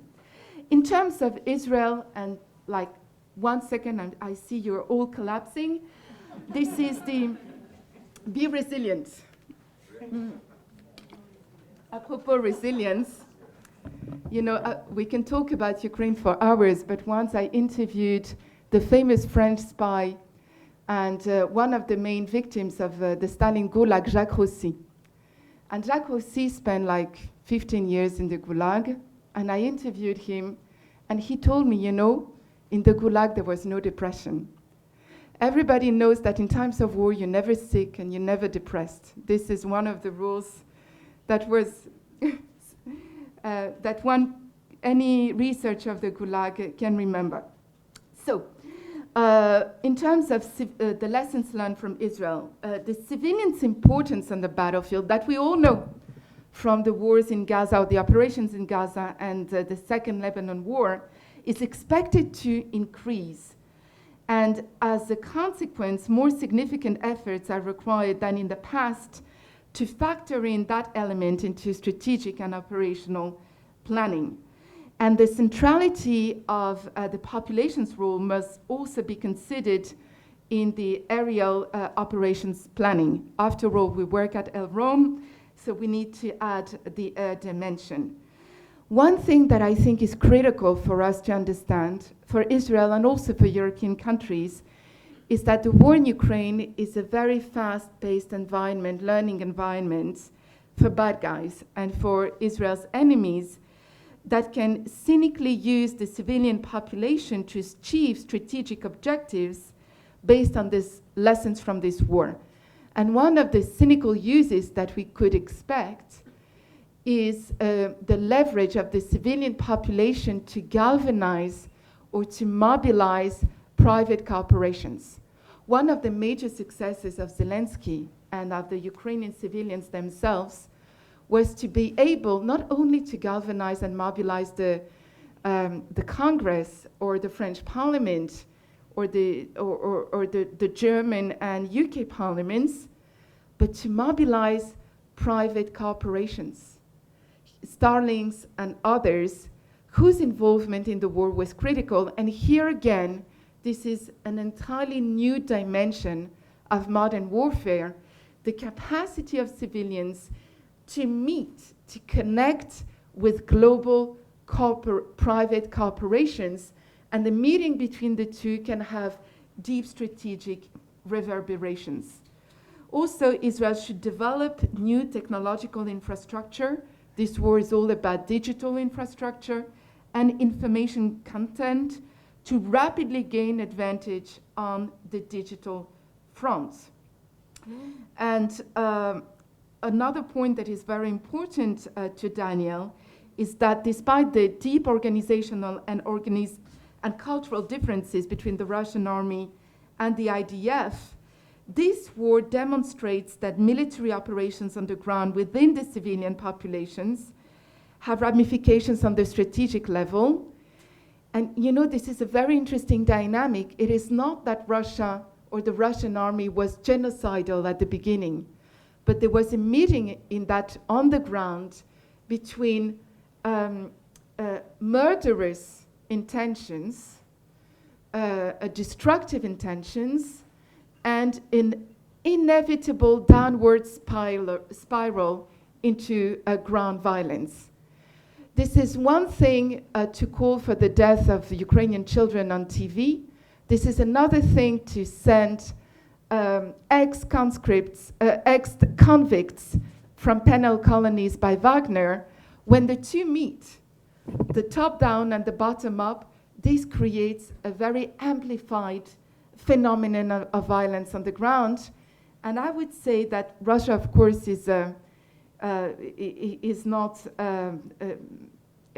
an ethical army, but these dynamics could happen to other armies, even with a strong code of ethics.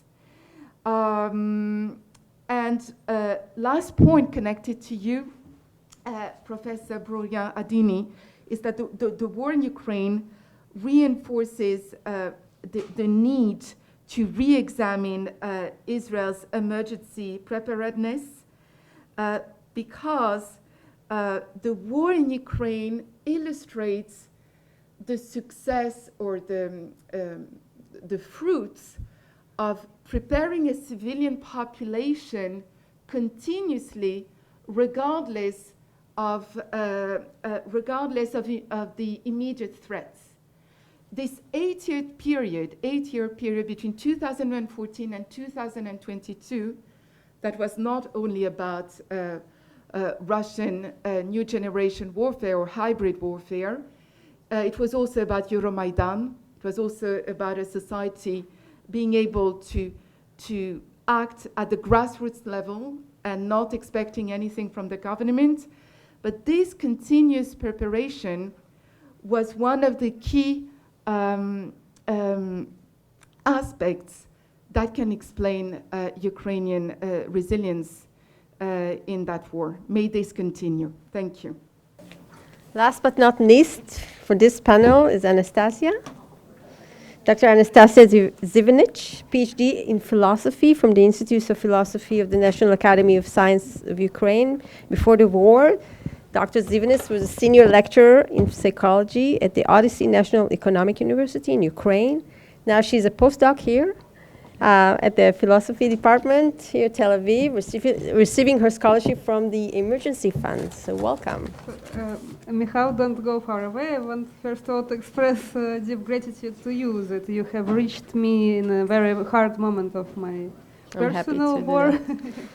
I'm happy to do that. And to Professor Elite Ferber, which is present here and who became my advisor. And, yes. You have No. Oh, you okay with that? Okay. So, first of all, would like to say that I have, as a Ukrainian refugee from Odessa, I have a very strange feeling of being studied. Like here, I heard many reports about Ukraine, yes, and scientific study it assumes that some kind of scientific distance between scientist and object, and I am in such situation I can't regard Ukraine as Ukraine, more like I have immediately faces, Ukrainian faces, yes, of my loved ones and colleagues and friends, and they can't, of course, be an object for me, object of study. So what I decided to do in order to find out how war affected the experience of time, which I did before the war, so it interests me all my life, like how do we live our time through. So I decided to question the real people in order not to become a victim of any sort of my abstract theoretizations, yes, like theories and hypotheses, but to hear their life stories and how do they experience time. And of course, I had a hypothesis based on great personality, which I studied like for 10 years maybe already, Eugene Minkowski. He was both psychiatrist and philosopher at once. And he also, I hope, would be reopened also for Israel, as I reopened him for Ukraine. He was of Jewish origin, yes, born in Poland, and then became a volunteer doctor in troops during First World War. Although he had a great position in Switzerland, so nobody forced him to do that. So he was entering French troops, yeah, from the French side. So, and his observations during the battles, yes, and in the trenches of First World War made him forced him to focus on time and all his patients during the war and after the war. He noticed one commonality, that they first of all had some disorders in time experience, and only after that this morbid time experience ended by any psychiatric diagnosis like depression, or in case of being experiencing time only as past without present and future, like falling into the past. So, or mania, yes, manic disorder, when a person experiences time only as a momentary now without any past or present or future, past or future, yes. And he himself noticed that when we have any threat before us, then our future becomes blocked. So what is left is only present, because also during wartime any recollections about the past make us upset, so it's unnecessary waste of energy. So my hypothesis was also like this, that we, mainly Ukrainians who are still living in Ukraine, are experiencing time only as a present day, without past and future. And in fact, I interviewed many people, and this hypothesis was true. But as you will see now, when I will give like a word to Ukrainians themselves, this experience of present is very unique, and we can't make any like ABC points of how it is like. Very different. So, and again, just a little bit of theory that for Eugene Minkowski, like naturally, when we are healthy, we are oriented always towards the future, but which is growing from past and deriving from present. So it's a natural flow of life and of time. So, and the future is presented in phenomena, first of all, the immediate future presented in phenomena of activity, and Minkowski wrote that everything which is alive is active, and everything which is active is alive, yes? But here we have in the same immediate future, like opposite phenomena, expectation, which can block this activity. And he underlines that this is not expectation of like in the queue or for the train or something like that, which we know exactly what we are expecting, or in bank or something. But expectation as a like condition, a state.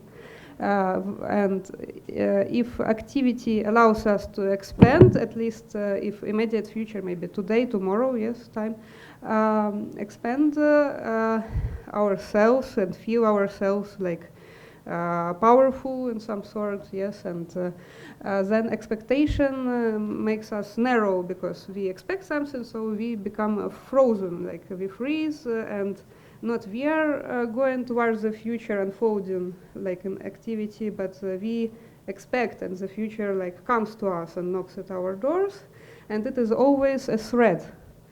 Future is a threat in the expectation. So, and really now we will see that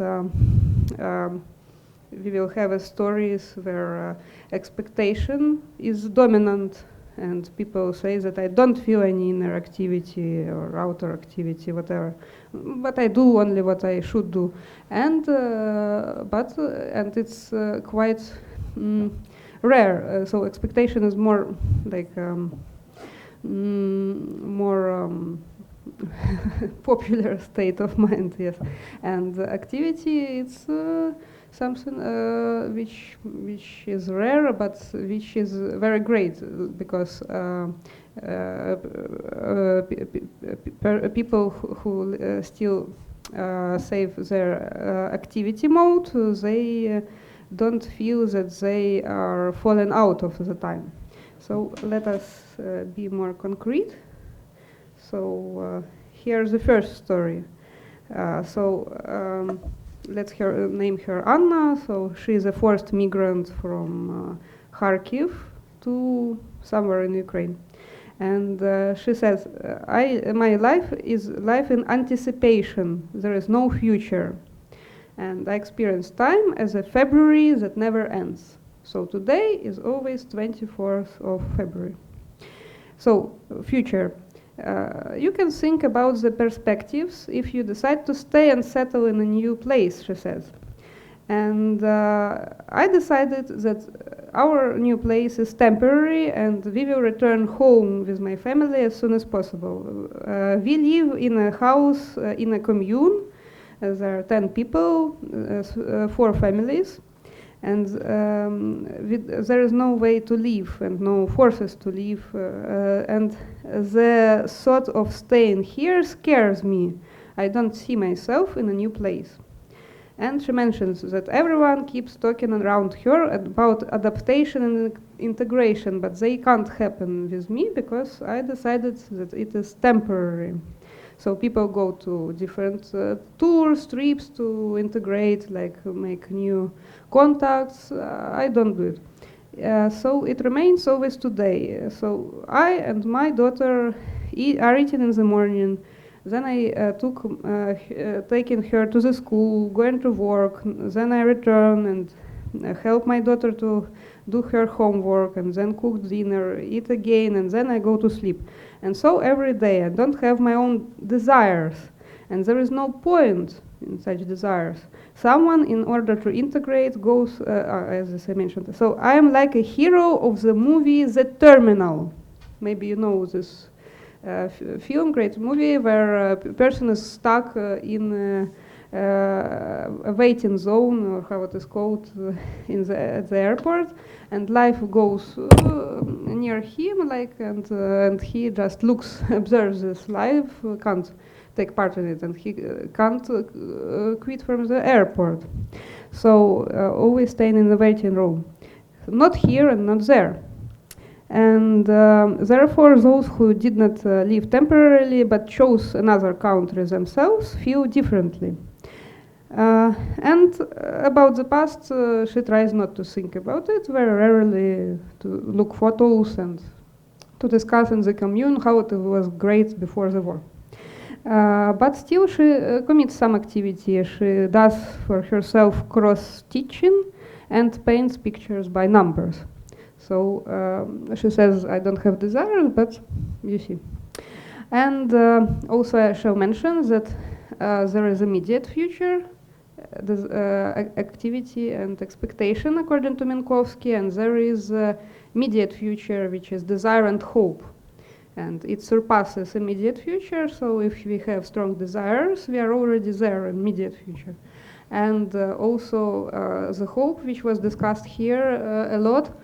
So unlike expectation, it is also like a bit passive. Yes, I'm hoping, not doing something, but still the future becomes very open.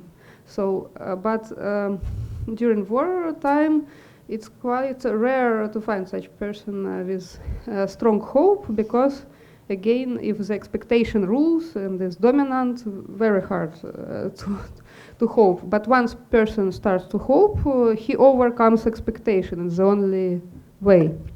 So then another story about, let's name her Lisa. She's twice refugee. So first time was in 2014. She became a refugee from Donetsk and lost everything. No, except, so she left with her 2 small boys. And she moved to Kherson.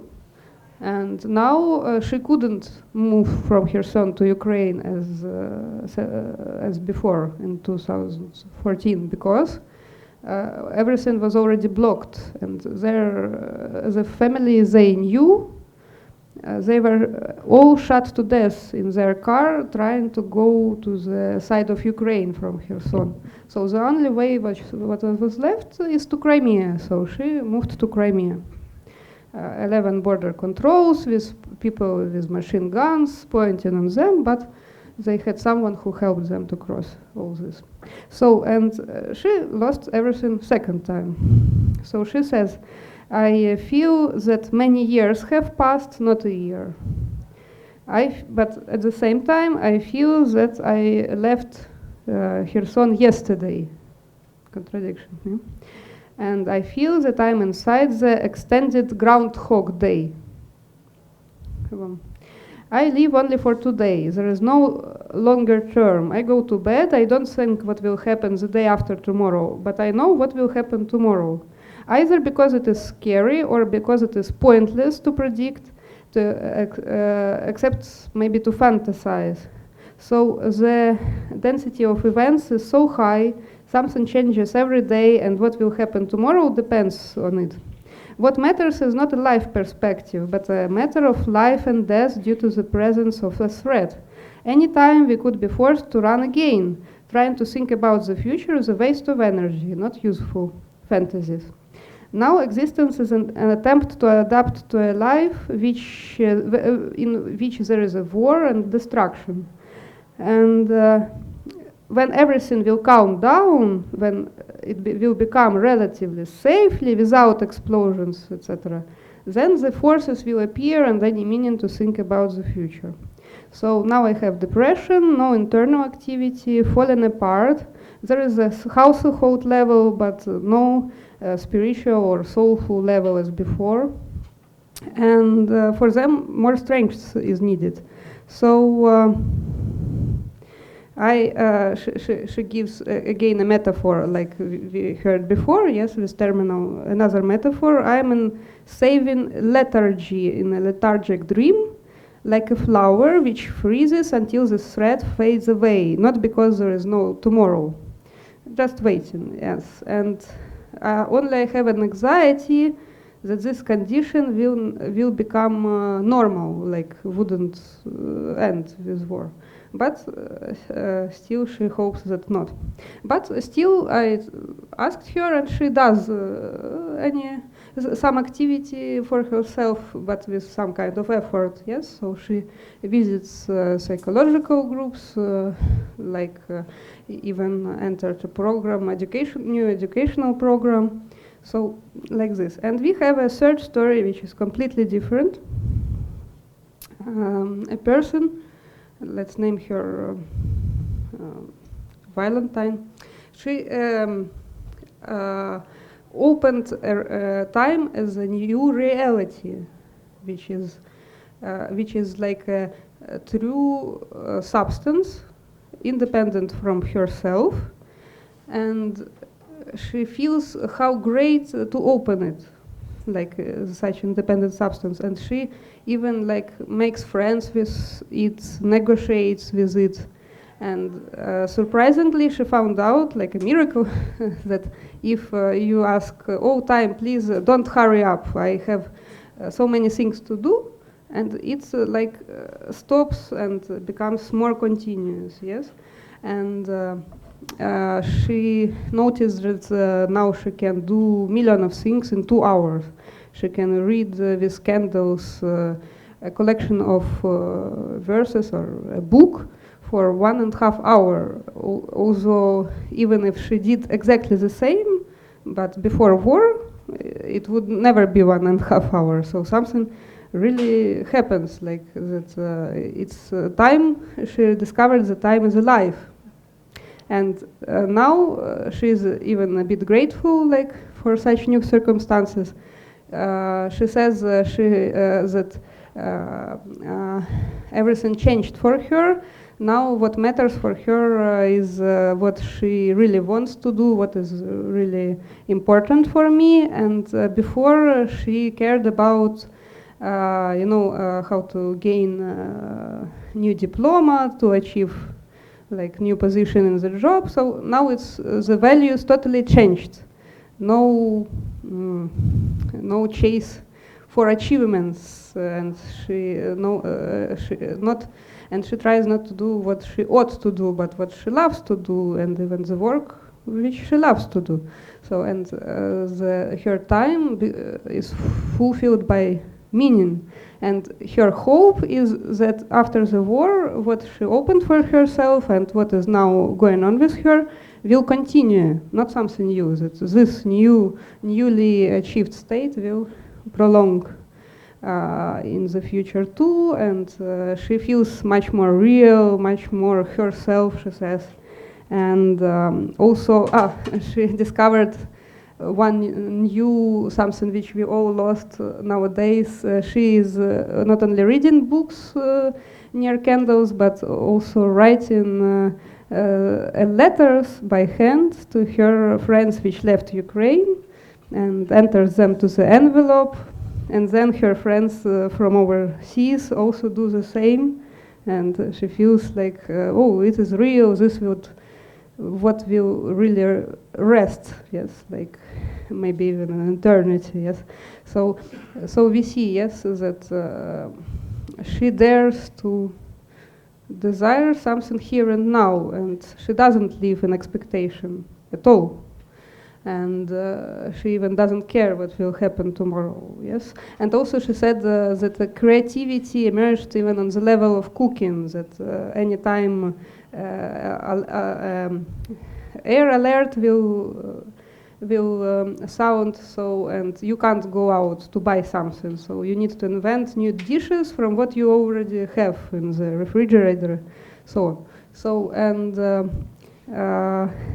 also, yeah, so maybe those three stories would be enough. And like to conclude that everything is very unique, as you see, even the way of the same word, we say the same word, expectation, activity, desire, hope, but in every case they're really unique and deserve to be like studied. Like, no, I'm also existential psychotherapist, so I always try to find this uniqueness, yes, and hope that, and also just little note that my colleagues, which still in Ukraine, they say that it's impossible now to speak about consequences of war and about PTSD, because we need to wait till war will finish and the constant threat would be finished. So thank you very much.